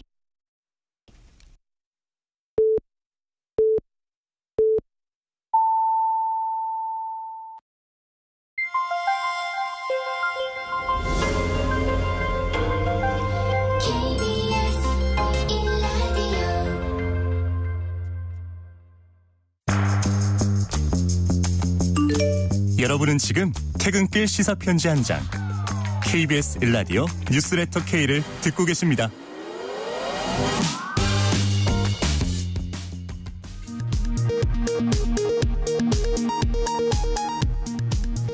이 시각 라디오 정보센터 뉴스입니다. 전국 19개 의과대학 교수들이 공동 비대위를 구성하고 모레까지 사직 여부를 결정하기로 했습니다. 정부는 의료개혁을 멈출 수 없다며 정책 강행 의지를 재확인했습니다. 지난 1월 소방관 2명이 순직한 경북 문경 육가공 공장 화재의 원인은 식용유가 발화점 이상으로 가열됐기 때문이란 조사 결과가 나왔습니다. 또 화재 경보기가 정지돼 초기 대응이 늦어진 사실도 드러났습니다. 코로나19 이후로도 고금리 장기화로 이자 부담을 겪는 개인 사업자들이 늘고 있는 가운데 금융당국이 기존에 운영 중이던 저금리 대환 프로그램을 확대합니다. 대상자에 대해서는 비용 부담을 최대 1.2%포인트까지 줄여줍니다. 부동산 사기나 투기로 거액을 챙기고 세금은 탈루한 탈세 혐의자 90여 명에 대해 국세청이 세무조사에 착수했습니다. 기획부동산과 알박기 투기꾼 등이 주로 포함됐습니다. 사과 도매 가격이 1년 만에 2배 넘게 뛰어오르며 올해 들어 10kg당 9만 원대를 웃돌고 있습니다. 한국농수산식품유통공사에 따르면 어제 사과 10kg당 도매 가격은 9만 1,700원으로 1년 전보다 123.3% 올랐습니다. 지금까지 라디오 정보센터 뉴스 편유였습니다.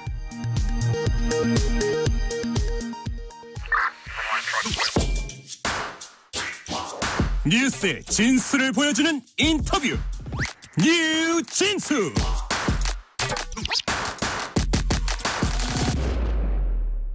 뉴스의 진수를 보여주는 인터뷰, 뉴진수. 제22대 총선 관심 지역구 후보들을 만나보는 시간입니다. 오늘은 경기 성남 분당 갑 선거구인데요. 지난주 금요일에는 대선 주자였던 국민의힘 안철수 의원, 그리고 어제는 강훈지사를 역임했던 민주당의 이광재 전 국회 사무총장과 말씀 나눠봤고요. 오늘은 개혁신당 류호정 예비후보 모셨습니다. 안녕하십니까? 네, 류호정입니다. 반갑습니다. 네, 매주 저희 프로그램 다른 코너에서 모시다가 이렇게 뵙게 되니까 또 본격적인 선거를 치르고 있구나 하는 생각도 듭니다. 오늘은 어느 현장을 좀 다니고 오셨어요? 매일 이제 골목골목을 좀 누비고 있거든요. 네. 아실지 모르겠지만 그 분당 쪽이 다른 지역 분들도 이제 많이 오가는 그렇죠. 곳이라서 그 지하철역 안에만 있으면 사실 지역 유권자 분들을 콕 집어서 만나긴 어려워요. 그래서 좀 골목골목 돌아다니면서 인사를 드리고 있고요. 출근 인사도 하고 산책로 다니면서 또 인사하고 그렇게 마주하고 있습니다. 끝나고 또 가셔야겠네요. 그렇죠. 또 가야죠. 예. 자, 우선 우리 류호정 의원님 분당 갑 출마의 변부터 짧게 들어보겠습니다. 네, 존경하는 시민 여러분, 야탑동에 사는 류호정입니다.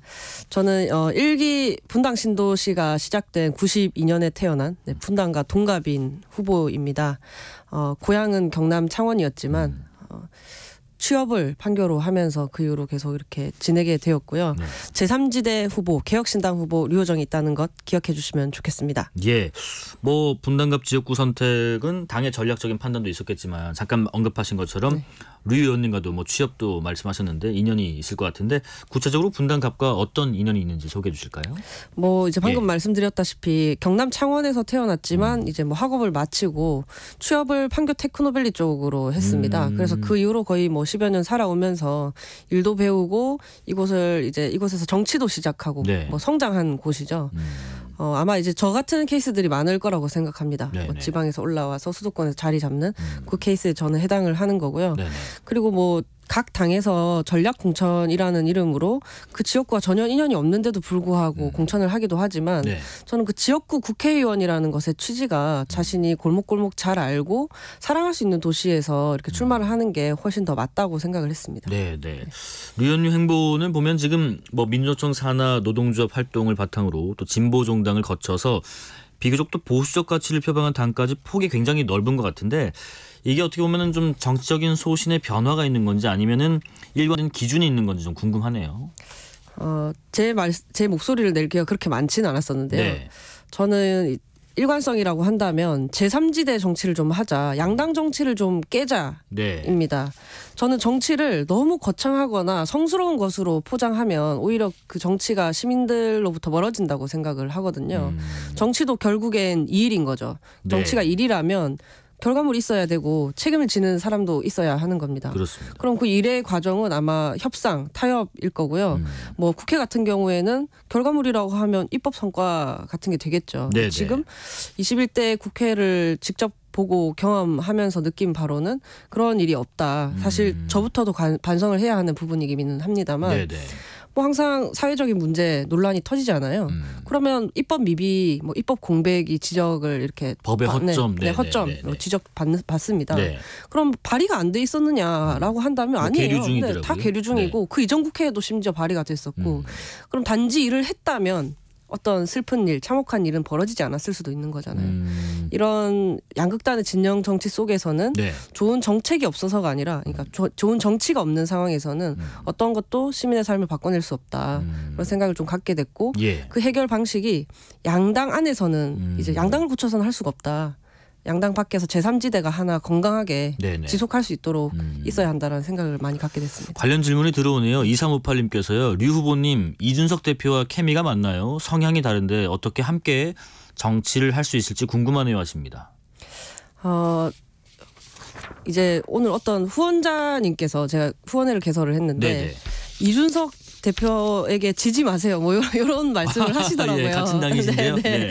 그래서 제가 뭐 이 문자와 함께 답변을 드리자면 알겠습니다인 건데요. 뭐냐면 다만 이제 이준석 대표와 제가 싸우려고 같은 당 안에 있는 건 아닙니다. 싸우려면 그냥 계속 원래 있던 곳에 있었으면 됐어요. 서로 먼 곳에 서서 서로를 하는 손가락질하고 내가 더 맞다, 넌 틀렸다 이렇게 하고 뭐 악마할 수 있었겠지만 그럼에도 불구하고 이제 이 한 곳에 모여 있는 것은 그래도 정치의 본령이 대화 타협이고 어쨌든 이 뭐 젠더 갈등 뭐 이런 첨예한 갈등들을 해결을 하기 위해서는 우리가 만나서 이야기를 해야 하기 때문이다. 그리고 개혁신당은 젊고 새롭고 그런 다원성을 존중하는 곳이다. 그래서 이제 모여 있는 거죠. 지켜봐 주시면 좋을 것 같습니다. 예, 답변이 되시길 바라고요. 앞서 그 뉴스레터 K에 출연했던 국민의힘의 안철수 의원하고 또 민주당의 이광재 전 국회 사무총장 모두 이 판교 지역의 벤처 부흥 그리고 재개발 문제 이 두 가지를 주요 관심사로 꼽으셨는데 직접 류 후보님이 만나본 민심 동향도 비슷한지 또 혹시 다르게 파악하고 있는 부분이 있다면 좀 들어보겠습니다. 정책적으로는 그 두 부분이 저는 맞다고 생각을 합니다.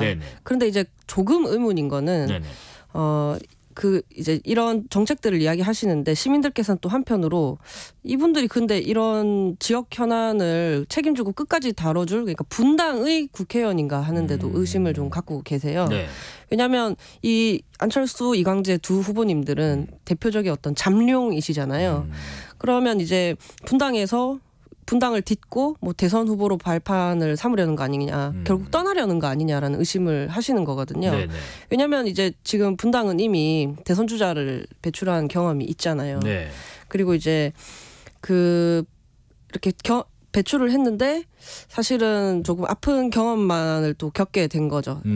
분당에서 인천으로 떠나 버리신 데다가 네네. 지금 분당 갑 지역은 대장동을 포함하고 있는 지역이거든요. 그래서 굉장히 피로해 하시는 거죠. 차라리 그래서 오히려 지역 공약을 힘주어서 말씀을 하시는데 예. 오히려 대권 불출마 선언부터 하셔야 되는 거 아닌가 하는 생각이 좀 들었고요. 그리고 이제 제가 여기 살면서 조금 느낀 말씀하신 이 두 분 후보님께서 말씀하신 벤처 부흥이나 재개발 외에도 어떤 생태적 가치에 대해 조금 시민들께서 관심을 많이 갖고 계세요. 네네. 생태적 가치나 아니면 동물 복지에 대해서도 많이 관심을 갖고 계셔서 그래서 이제 그런 부분에 대해서는 제가 또 좀 추가로 말씀을 드리려고 합니다. 예. 네. 그러면 뭐 말씀을 좀 들어볼게요. 지역 현안과 관련해서 류 전 의원께서 성취할 수 있다라고 판단하는 공약이 있으면 좀 들어보겠습니다. 우선 정치적으로는 사실 이광재 후보가 당선되면 안철수 후보는 없어지는 거고 안철수 후보가 당선되면 이광재 후보가 없어지는 거거든요. 왜냐하면 지금의 이 양당 정치라는 것이 한쪽을 없애는 데 주력하고 있기 때문인데요. 제가 만약 이제 당선이 되면 말살이라는 건 있지 않은 거죠. 류호정이야말로 안철수와 이광재 그리고 국민의힘과 민주당을 대화하게 만들 수 있다고 생각을 하고요. 뭐 두 분 다 좋아하실 거라고 생각을 합니다. 그리고 뭐 제가 아까 뭐 동물복지 이런 부분들을 말씀을 드렸는데 윤리적 소비 같은 이런 부분에 또 관심이 많으시거든요. 네네. 그래서 반려동물 복합 문화공간을 만들자는 공약이 있고요. 또 이제 분당에는 운중천, 탄천 이런 생태 공간이 있습니다. 그렇죠. 이런 곳에서 이제 뭐 비건 페스티벌이라든지 윤리적 소비 의식이 높은 이 분당 시민에게 걸맞는 어떤 여러 가지 행사들을 좀 공략하려고 합니다. 지켜봐 주시면 좋을 것 같습니다. 네네. 2081님께서요. 이런 질문 주시네요. 솔직히 지금 다른 후보들과 지지율에서 많은 차이가 나는 듯 합니다만 어떤 마음으로 선거 임하고 있는지 궁금하다고 하시네요. 이거는 이제 2020년도부터 이제 다짐을 한 어찌 보면 그 출마 이전부터 다짐을 한 건데요. 제3지대 후보라는 건 어디로 가도 험지인 거거든요. 그럼에도 불구하고 이 양당 체제를 극복을 해야 하고 특히나 이제 저는 비례대표로서 많은 지원을 받아왔습니다. 네네. 특히나 이제 여성 청년 할당을 받아서 저는 국회 의정 활동을 해왔고요. 그러면서 더더욱 느끼게 된 게 내가 공적 이익을 위한 활동을 더 오래 많이 해야겠다라는 생각을 하게 됐어요. 지금 하고 있는 생각은 무엇보다도 이 정치 자체를 조금 바꿔내야 한다라는 생각이 있는 거고요. 그렇기 때문에 이제 조금 험질 수 있어도 지역구 출마를 다짐해서 제3지대가 교섭단체를 구성할 수 있도록 해야겠다라는 생각을 하고 있는 거고요. 지금 시작은 미약합니다만 끝에서는 소기의 성과를 이룰 수 있도록 더 많이 노력하겠습니다. 예, 아까 그 두 후보에 대해서 상대 후보에 대해서 잠룡이라고 표현도 하셨는데 두 후보에 대해서는 각각 어떤 부분이 중점적인 공약 대상이라고 보고 계신지 궁금하네요. 저는 이제 후보 개인이 공약 대상이 될 수는 없다고 생각을 하고 있어요. 뭐 굳이 말씀드리자면 두 분 다 분당의 발전을 위한 파트너가 될 수 있다고 생각은 하고 있습니다. 근데 지금 당적으로 봤을 때 국민의힘과 민주당은 그러니까 상대를 내야 내가 사는 정치를 하고 있죠. 근데 이제 개혁신당은 모두와 함께 성과를 내야 사는 정치를 하고 있는 거거든요. 그래서 어떻게 하면 우리 정치가 대화하고 타협하는 정치로 바꿀 수 있는지 그런 것이 이제 얼마나 중요하고 시민의 삶을 바꿔낼 수 있는지를 설득하는 게 더 중요하다라고 생각하고 있습니다. 김경태님께서 질문 주시네요. 의원님 이미 떠난 곳이지만 녹색정의당 상황에 대해서도 한마디 부탁드려야 하십니다. 제가 녹색정의당을 떠나올 때 좋지 않은 이야기들을 많이 했었죠. 왜냐하면 그때까지만 해도 내부에서 바꿔보겠다. 하지만 이런 쓴소리를 해야 바뀔 수 있다라고 생각하기도 했고 떠나올 때는 이제 떠나가는 이유에 대해서 이야기를 하다 보니 좋지 않은 말씀들을 드렸는데 지금은 이제 제가 그렇게까지 쓴소리를 하는 것이 맞지 않다라는 생각이 좀 들고요. 정의당에서 또 저는 떠나와서 이 양당 체제를 극복하겠다라고 하고 있지만 또 그 안에서 여전히 남아서 고군분투하면서 정의당의 그 당 강령에 양당 체제 극복이 있습니다. 그 가치를 여전히 믿고 남아 계신 당원분들이 계시고 뭐 정의당도 잘 해냈으면 좋겠습니다. 자, 앞서 잠깐 얘기했던 그 두 후보님들과 비교했을 때 그렇다면 류호정 후보는 유권자들에게 이런 강점을 좀 어필할 수 있을 것 같다. 뭐가 있을까요? 뭐 요약하자면 지금까지는 좀 다른 정치를 해보자라는 거거든요. 양극단의 진영 정치, 뭐 뭐 양당 정치를 바꾸자, 정치 자체를 바꿔보자라는 게 개혁신당의 어찌 보면 당론인 거고요. 그렇습니다. 하던 관습대로 하지 않고 바꿔낼 수 있는 새로운 도전을 할 수 있는 그런 용기는 안철수, 이광재가 아니라 류호정에게 있다 그렇게 생각합니다. 언젠가는 과거 언젠가에는 새로운 정치를 이 두 분 후보들에게 기대했었습니다. 그런 어떤 또 업적에 대해서도 많은 시민들께서 인정을 하고 있지만 앞으로 지금 이 양극단의 진영 정치를 바꾸고 새로운 정치를 해나가는 정치인은 류호정이라고 저는 생각을 하고 있고요. 네네. 두 분이 속한 정당은 선거철만 되면 그렇게 청산하자고 해요.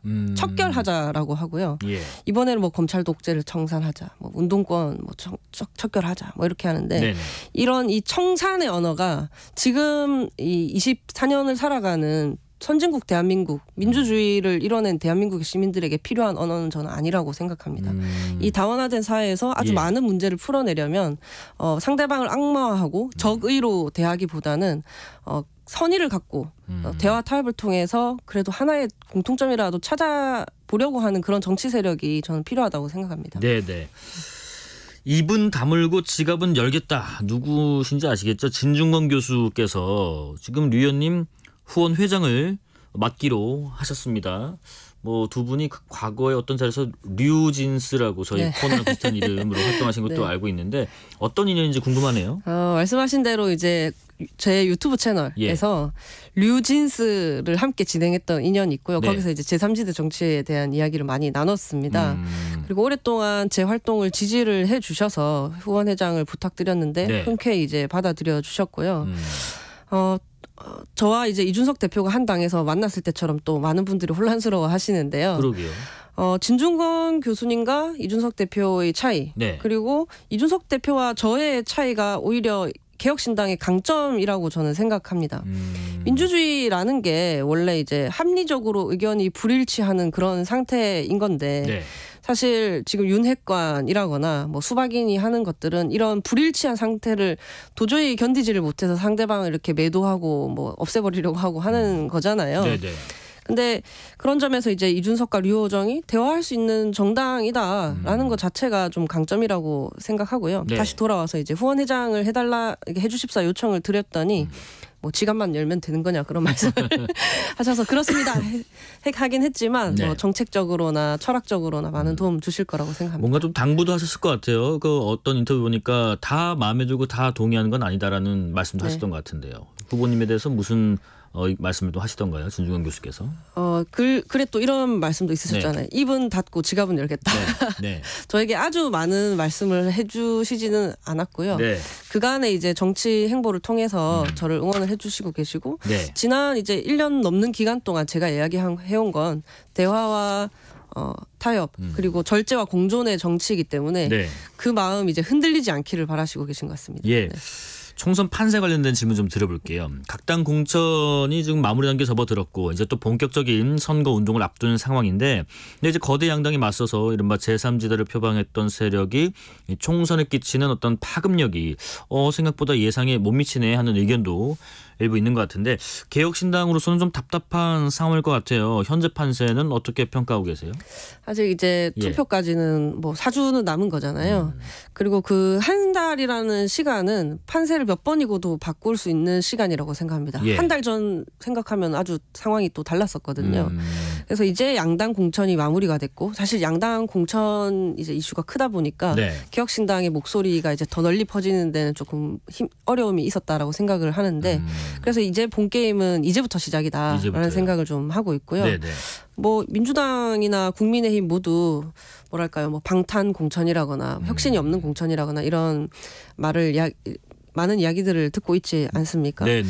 그래서 양당 공천이 부족한 부분들이 많기 때문에 개혁신당이 가진 어떤 혁신, 뭐 개혁성 이런 것들을 보여드리면 또 충분히 기회를 잡을 수 있을 거다 생각하고 있습니다. 자, 그래서 그러면 개혁신당으로서는 뭐 지지율 이걸 신경을 안 쓸 수는 없을 것 같은데 아까 2081님도 문자 주셨지만 그렇다면 어떤 보관들 어떤 대안들이 지금 논의되고 있는지가 궁금해요.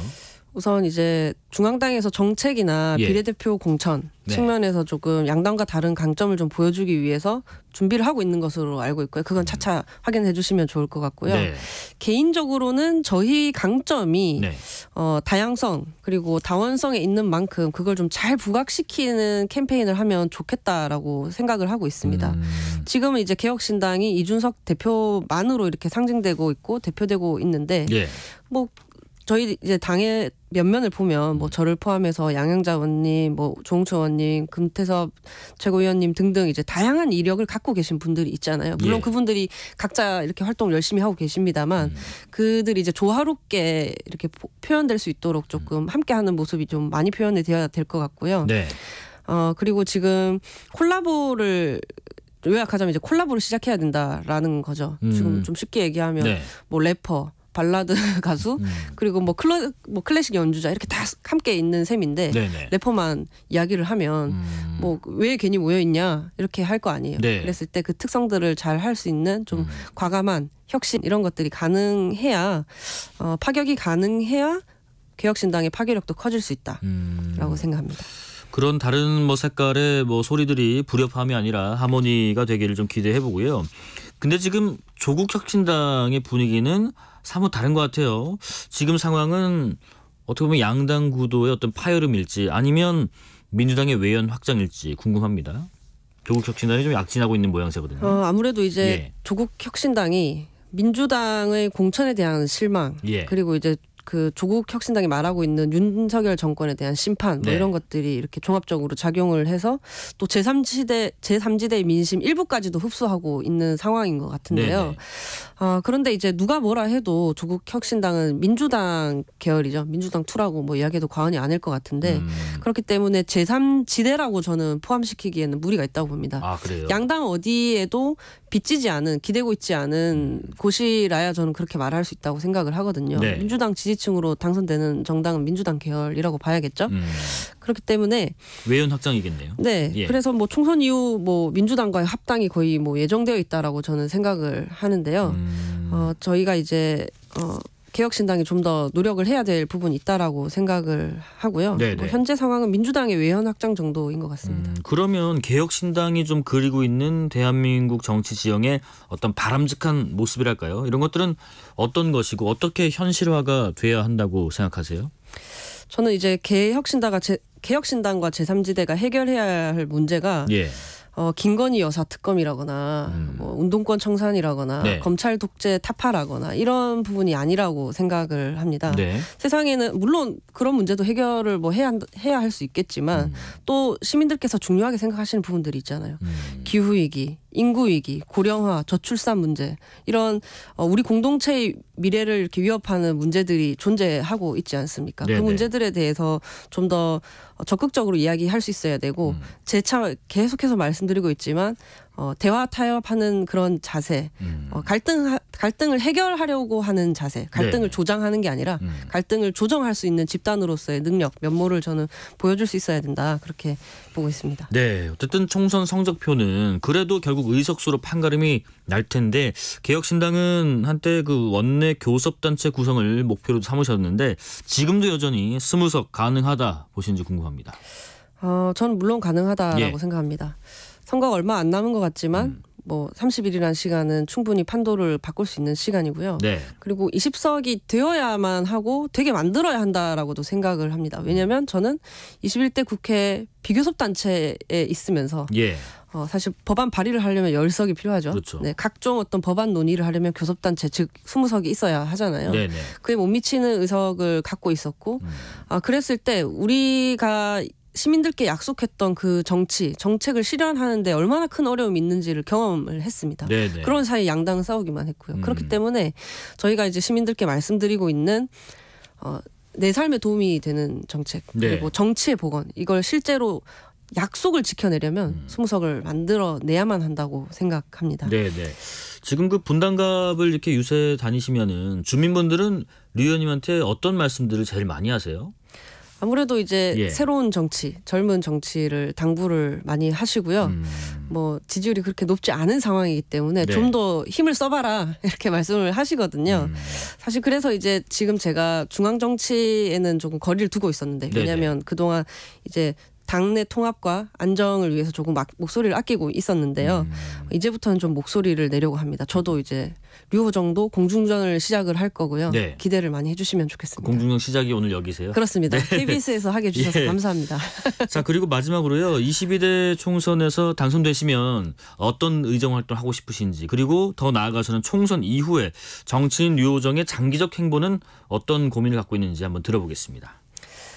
장기적 행보는 분명히 이제 정치에 있을 겁니다. 그리고 이전에 방금 전에 또 말씀을 드렸지만 제 삶이 틀림없이 공익에 복무하는 삶이 될 거라고 저는 생각을 하고 있고요. 만약에 당선이 된다면 그동안 이제 말씀드렸던 뭐 기후위기나 인구위기, 뭐 연금 문제 등등 해서 여러 가지 정치가 실종되어서 하지 못했던 그리고 이제 반드시 이야기해야 하지만 당장 표에 도움이 되지 않는다는 이유로 외면받았던 그런 의제들을 이렇게 하나씩 풀어가는 정치의 모습을 좀 보여드리고 싶습니다. 예. 자, 여기까지 듣겠습니다. 지금까지 경기 성남 분당갑 개혁신당 예비 후보 공중전의 신호탄을 쏘신 류호정 전 의원입니다. 고맙습니다. 네, 감사합니다. 실시간 교통정보 알아보겠습니다. 교통정보센터 김민희 리포터 나와주세요. 네, 퇴근 교통량이 빠르게 늘고 있습니다. 수도권 제1순환고속도로 일산에서 판교 쪽으로는 김포요금소에서 송내 사이로 정체 심한데 이 사이 서운분기점 부근 4차로와 갓길에서는 고장난 차를 처리하고 있습니다. 영동고속도로 인천 쪽으로 양지터널 부근에 서 있던 고장난 차는 처리 작업이 마무리됐지만 양재 일대로 속도 많이 떨어져 지납니다. 이후로는 동수원에서 반월터널 사이와 군자분기점에서 고속도로 시점까지 더딘 흐름 이어지고 있습니다. 평택 시흥고속도로 시흥 쪽으로는 마도분기점에서 남한산분기점 사이로 12km 구간에서 정체입니다. 서울시내 강남순환로 수서 쪽으로 서초터널 안에서는 사고가 나면서 2개 차로를 막고 처리 작업을 하고 있고요. 가양대교 남단에서 북단 쪽으로도 사고가 나면서 3차로가 막혀 있습니다. 그 밖에 동부간선도로 의정부 쪽으로 노원교 부근 3차로에서는 고장난 차를 처리하고 있습니다. KBS 교통정보센터였습니다.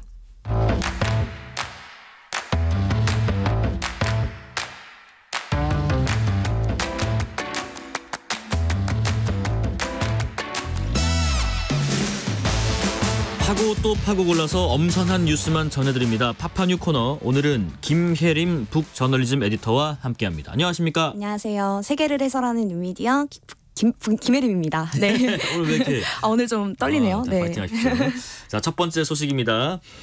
전남의 한 시의원이 시의회 본회의장에서 공개 청원을 했다. 네, 맞습니다. 여기서요? 너무 신기했어요. 네. 이 소식을 보고 이 전남 광양시 의회의 박철수 의원인데요. 공식 석상인 본회의장에서 한 공무원에게 공개 청원을 한 겁니다. 그 청원 대상도 공무원이에요? 네, 공무원이었어요. 그 11일에 시의회에서 열린 임시회 본회의였는데요. 이때 박철수 의원이 시정 질문을 마치고 본회의장에서 갑작스럽게 이제 개인적인 이야기를 하게 돼서 죄송하다면서 포문을 열었고 그렇게 양해를 구하고 청원을 하게 된 겁니다. 아니 그러면 이 공무원분은 어떤 분이고 두 분은 어떤 관계인 거예요? 네, 이 박철수 의원이 표현하기로는 놓치고 싶지 않은 사람이다. 이렇게 또 로맨틱하게 표현을 하셨는데요. 광양시청에서 근무하는 공무원인데 이미 박 의원과는 교제 중인 관계로 알려졌어요. 아, 시청 공무원이요? 네, 그리고 또 올해 결혼 예정이라고 합니다. 그래서 이렇게 또 박 의원이 청원을 했다고 해요. 뭐 제가 갖고 있지 않은 많은 걸 갖고 있는 사람이라서 정말 놓치고 싶지 않았다. 그래서 부득이하게 공표를 해야 이 여인을 얻을 수 있을 것 같아서 이런 방법을 택하게 됐다면서 이제 결혼해달라고 청원을 한 겁니다. 그리고 이게 또 청내 방송이 되고 있어서 실시간으로 전달이 됐다고 해요.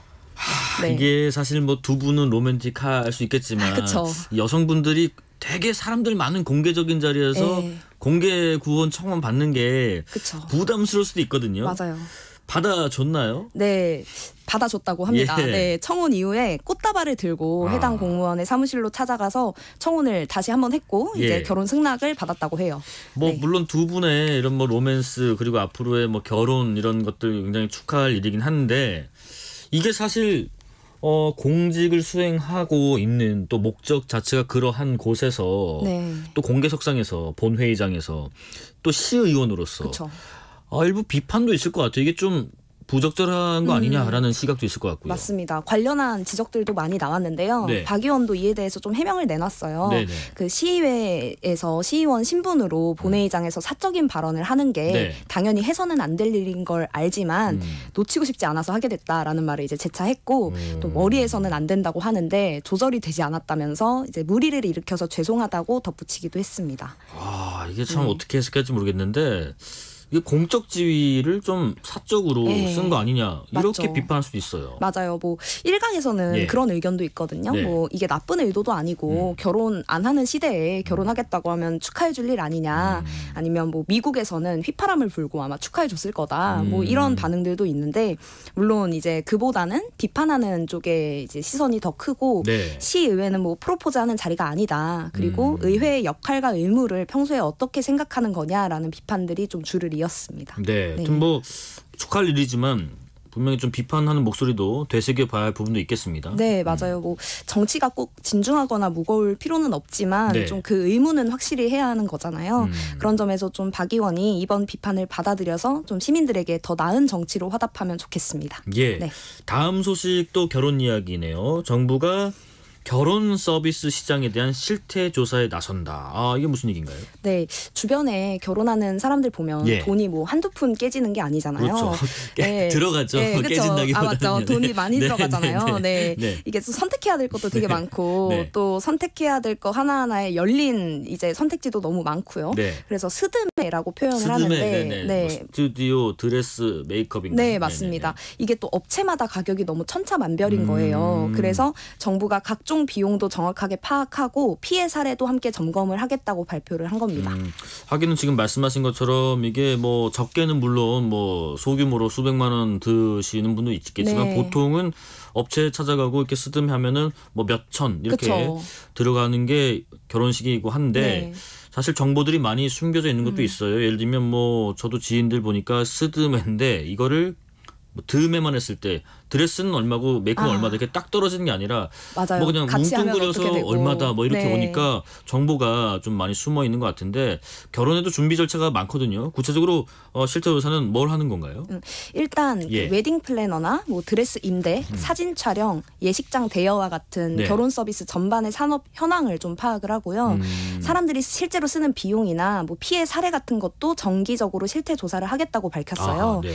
이게 2026년부터 여성가족부를 중심으로 이 실태 조사가 이뤄지게 되고요. 네. 또 내년부터는 그 소비자 권리를 강화하겠다는 목적으로 그 결혼 관련 품목이나 또 서비스 가격 정보 같은 것들을 한국소비자원 사이트에 공개할 계획이라고 합니다. 네. 결혼 시장도 이제 좀 투명성을 좀 기대할 수 있을까 싶기도 합니다. 네, 지금은 뭐 정보 불균형이라고 하죠. 네. 그것 때문에 업체가 요구하는 금액이 어느 정도 수준인지 아니면 괜찮은 건지 등등을 소비자가 직접 판단하기가 어려웠는데 네. 그리고 또 뭐 모든 업체들을 돌아다니면서 상담을 하기에는 절대적으로 시간이 부족한 것도 있잖아요. 그렇죠. 네, 그래서 굳이 상담을 하지 않고도 이렇게 합리적으로 가격을 비교할 수 있게끔 하자는 겁니다. 네, 아무튼 뭐 결혼하는데 상당히 많은 비용이 들어가다 보니까 이런 정책들도 나온 것 같은데 어쨌든 이런 것 아니어도 상당히 결혼하기 힘들다, 결혼하기 싫다는 사람들이 많은데 요즘 결혼하기가 참 여러 가지 이유 때문에 힘든 맞아요. 것 같습니다. 네, 또 코로나 시기에 예. 결혼식장이 대거 문을 닫았거든요.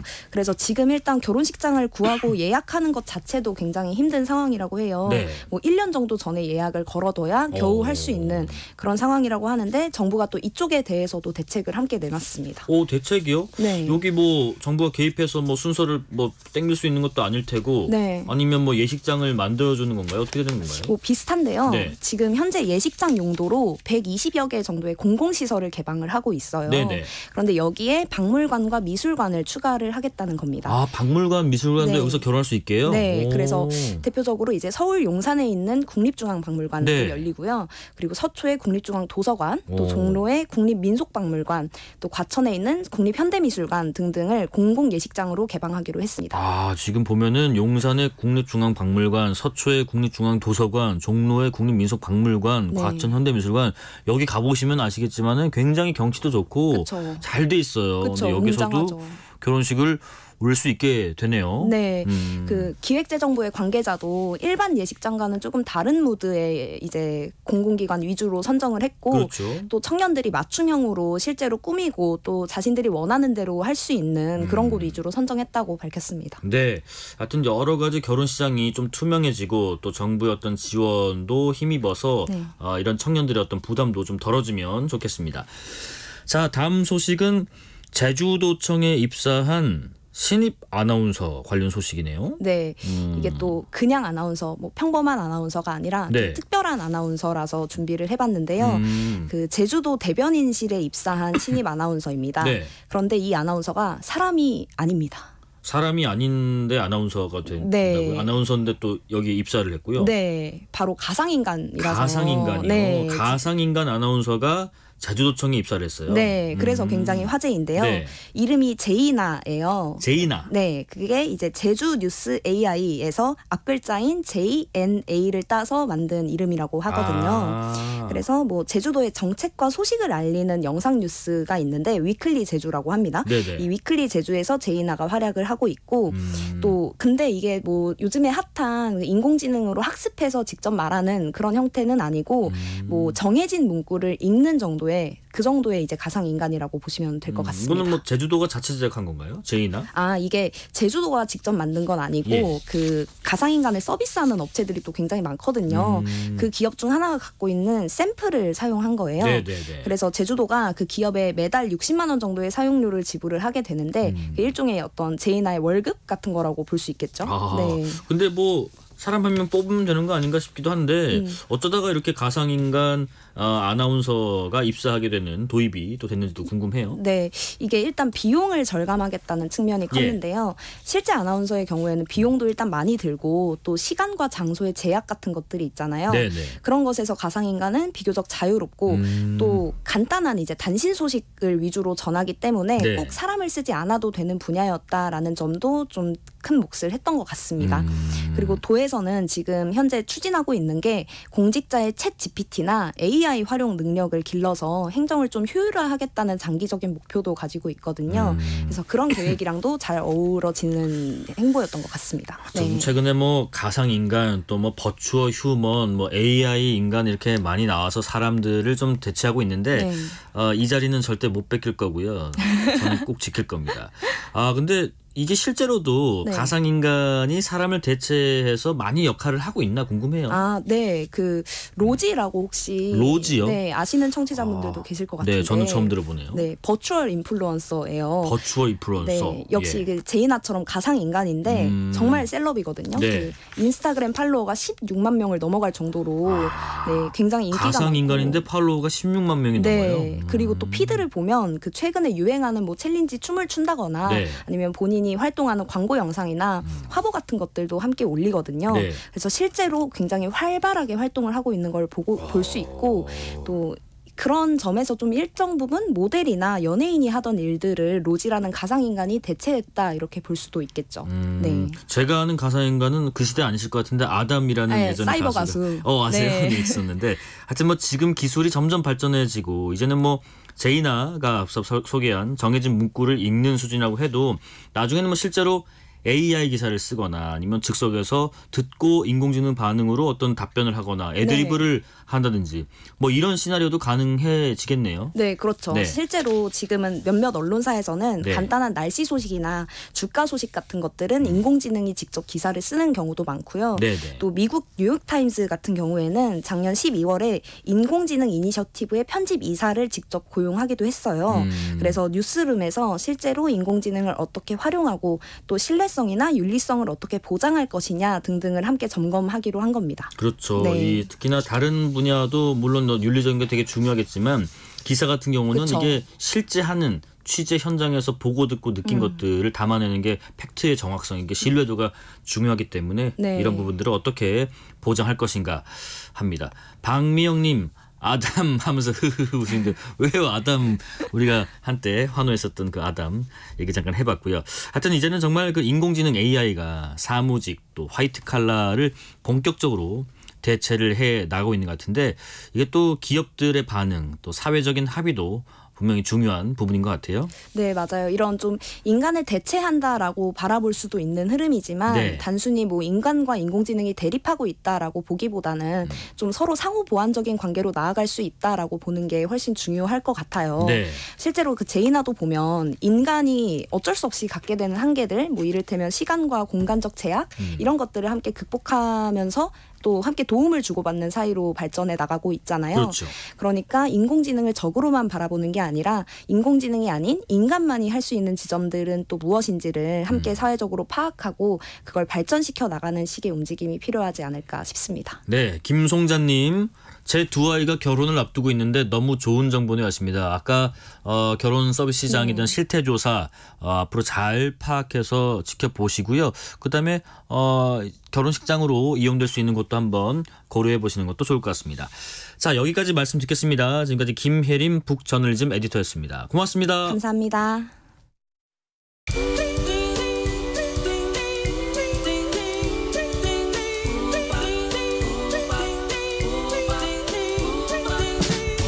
오늘 하루 뉴스를 정리해주는 다정한 편지 한 통. KBS 1라디오 뉴스레터 K.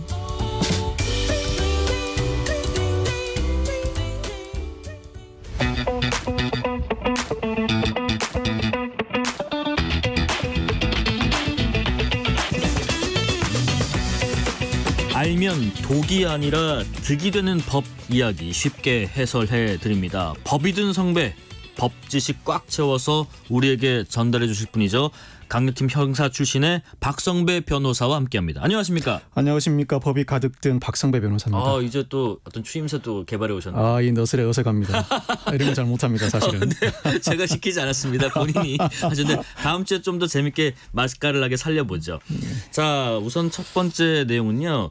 시민들을 좀 불안하게 했던 일이 있었죠. 과거에 그 아동 성범죄자 조두순 기억하실 겁니다. 그런데 조두순이 야간에 나가지 말라. 네네. 외출 제한 명령을 어기고 집을 나갔다가 재판까지 넘겨졌는데 일단은 어떤 일이 있었는지부터 살펴보겠습니다. 조두순이 지난 2008년 12월에 강간 상해 혐의로 징역 12년을 선고받고 2020년 12월에 출소를 했는데 전자자치 부착 명령과 아울러 야간 외출 금지 조건도 부과가 되었습니다. 그런데 지난해 12월 4일에 오후 9시 5분경 자신의 주거지 밖으로 외출해서 근처에 있던 초소근무 경찰 2명에게 말을 겁니다.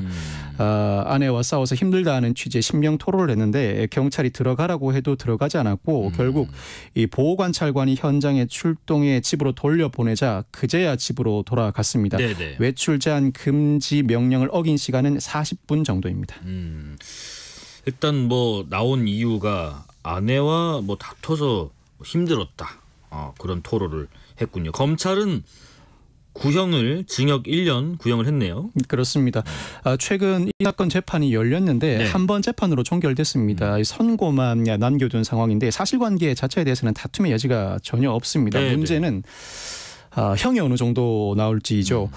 검찰이 징역 1년을 구형하면서 제시한 사정은 만약 조두순에게 벌금형이 선고된다면 그 위반에 대한 책임을 국가가 대신 지는 셈이 된다. 그 이유는 조두순은 기초생활수급자로서 각종 생활비를 국가가 지원해 주는데 120만 원씩 받는다고 하더라고요. 그 돈으로 벌금을 납부할 것 아닌가. 제대로 자신의 의무 위반 행위에 대해서 책임을 지도록 하기 위해서는 징역형을 선고해야 한다는 취지로 그 의사를 밝히면서 구형했습니다. 나름대로 합리적인 주장이죠. 그런데 어떤 형이 나올지는 지켜봐야 할 것 같습니다. 일단 보통 이렇게 야간 외출 제한 명령을 어기면 보통은 어느 정도 처벌을 받나요? 사실 이 야간 외출 제한 명령을 어긴 경우가 흔치 않아서 이 명령 자체가 부과되는 경우가 일반적이지 않다 보니 어기는 경우도 흔치 않습니다. 그렇지만 이 조두순이 어긴 야간 외출 제한 금지는 이를 어긴다고 하더라도 법정형이 징역 1년 이하 또는 1,000만 원 이하의 벌금입니다. 다른 명령 예를 들어서 피해자의 접근 금지 명령을 어길 때는 법정형이 3년 이하의 징역 또는 3,000만 원 이하의 벌금으로 더 무겁습니다. 그렇지만 야간 등 특정 시간대 외출 제한을 어긴 경우에는 법정형이 다소 낮은데 검찰은 그중에서 법정형상 최고 형량에 해당하는 징역 1년을 구형한 겁니다. 이 통상은 벌금형이 선고되는 경우가 더 많은 것 같고 그 이유가 조두순의 경우에는 외출을 했다고 하더라도 40분 만에 일단 집으로 돌아갔고 달리 이상 행동을 하지 않았다는 점에서 벌금형이 선고될 가능성이 더 높은 것은 사실입니다. 그렇지만 아까 제가 설명해 드린 것처럼 검찰의 구형 이유가 나름대로 합리적이고 재판부는 여러 사정을 고려할 텐데 무엇보다도 어떤 형을 선고했을 때 향후 재범을 방지할 수 있는가가 중요한 기준이 될 것 같습니다. 지금까지 아내와의 다툼이 어떤 형태로 이어져 왔고 벌금형을 선고해도 이와 같은 일이 다시 반복하지 않을 것인지 그동안 외출 제한 금지 명령 외에 다른 보호관찰상의 준수사항은 제대로 준수했는지 두루두루 사정을 살펴서 벌금형을 선고해도 재범의 위험이 없다면 벌금형을 선고할 가능성이 높지만 이 사안의 경우에는 벌금형 선고로 그쳐서는 안 되겠다. 또 많은 국민들의 관심이 쏟아지는 사건이므로 징역형 선고가 본보기로라서라도 필요하다고 판단한다면 징역형을 선고할 가능성도 배제하지는 못할 것 같습니다. 변호사님은 어떻게 재판부가 판단할 거라고 예상하세요? 제가 보기에는 벌금형 선고 가능성이 더 높긴 하거든요.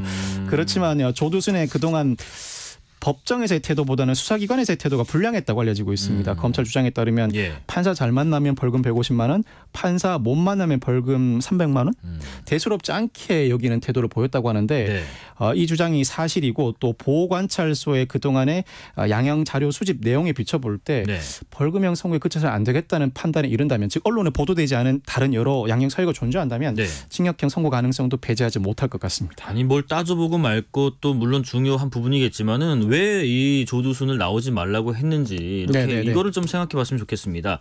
관련해서 정부가 한국형 제시카법을 국회에 접수했었는데요. 이거는 어떤 내용인지 간단하게 소개해 주실까요? 이 고위험 성범죄자에 대한 거주지 제한과 성충동 약물치료 의무화를 골자로 하는 법안입니다.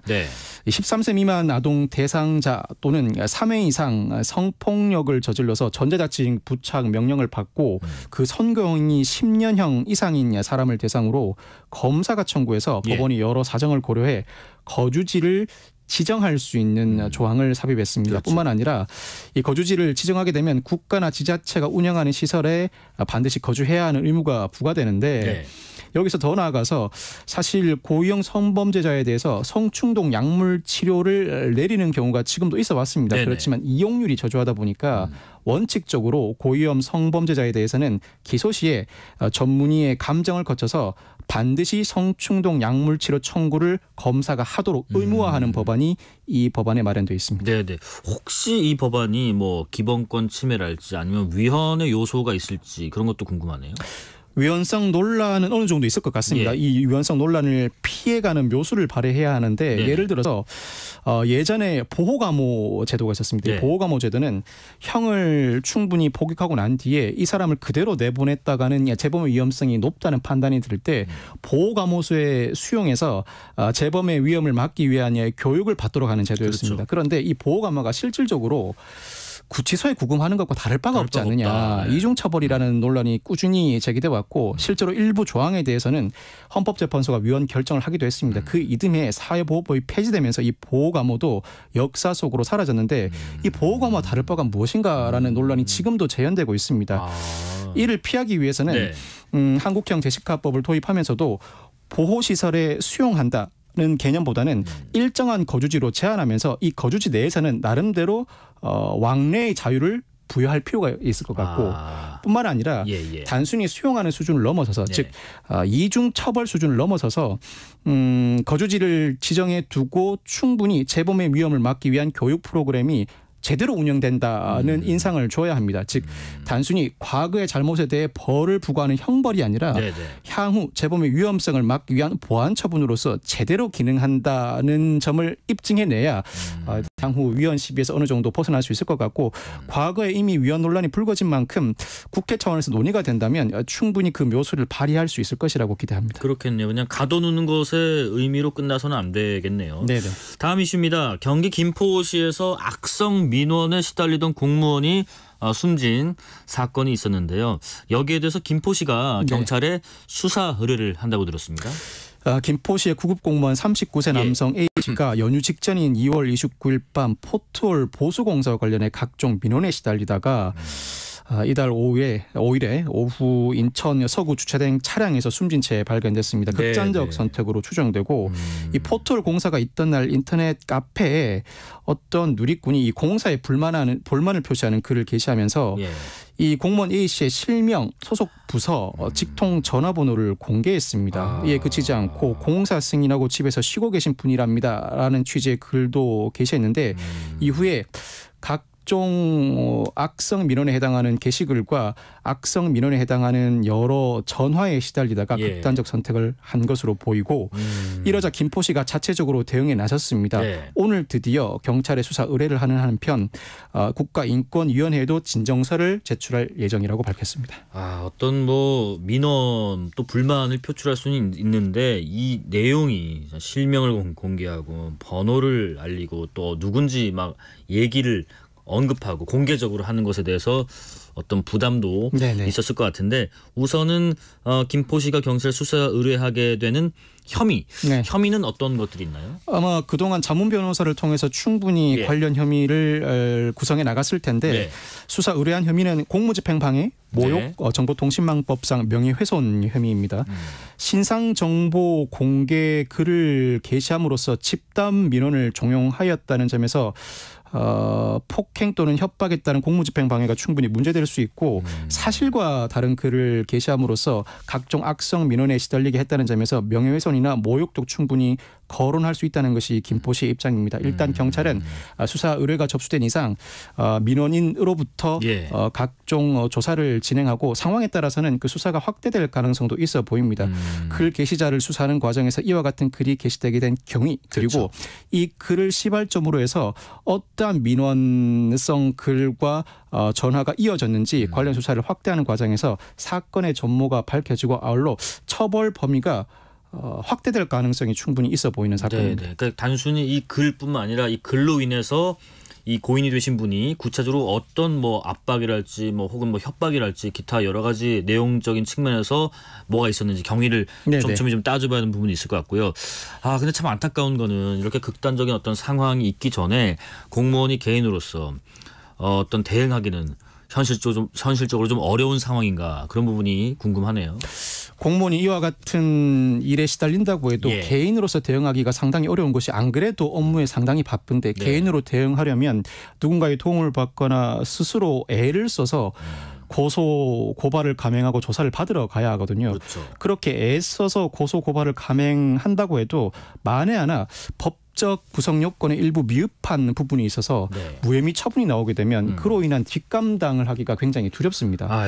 이런 상황이다 보니까 공무원이 각종 악성 민원에 여러모로 시달린다면 국가나 지자체가 직접 나서야 한다는 주장이 대두되고 있고 실제로 이 사건이 벌어지자 행안부가 나름 테스크포스를 운영하겠다는 방침도 세워두고 있습니다. 네네. 하여튼 뭐 개인이 또 공무원 신분이기 때문에 어떤 뭐 가령 내가 명예훼손이다 혹은 뭐 모욕을 당했다 아니면 계속 주기적으로 계속 상시적으로 뭔가 이렇게 좀 압박이 온다면 스토킹 혐의가 있다 이렇게 해서 고소고발하는 게 현실적으로 좀 어려움도 있고 그렇다고 이제 손 놓고 있을 수 없다 보니까 이제 행안부에서도 TF팀을 좀 마련해서 대응에 나서고 있는 모양새인 것 같습니다.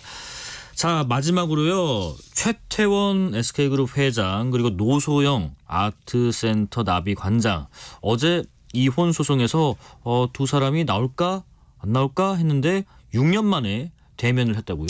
그렇습니다. 어제 항소심 첫 길이 진행되었는데 최 회장과 노 관장 모두 출석했습니다. 사실 이혼 소송에서는 당사자가 직접 출석하는 경우가 흔치는 않습니다.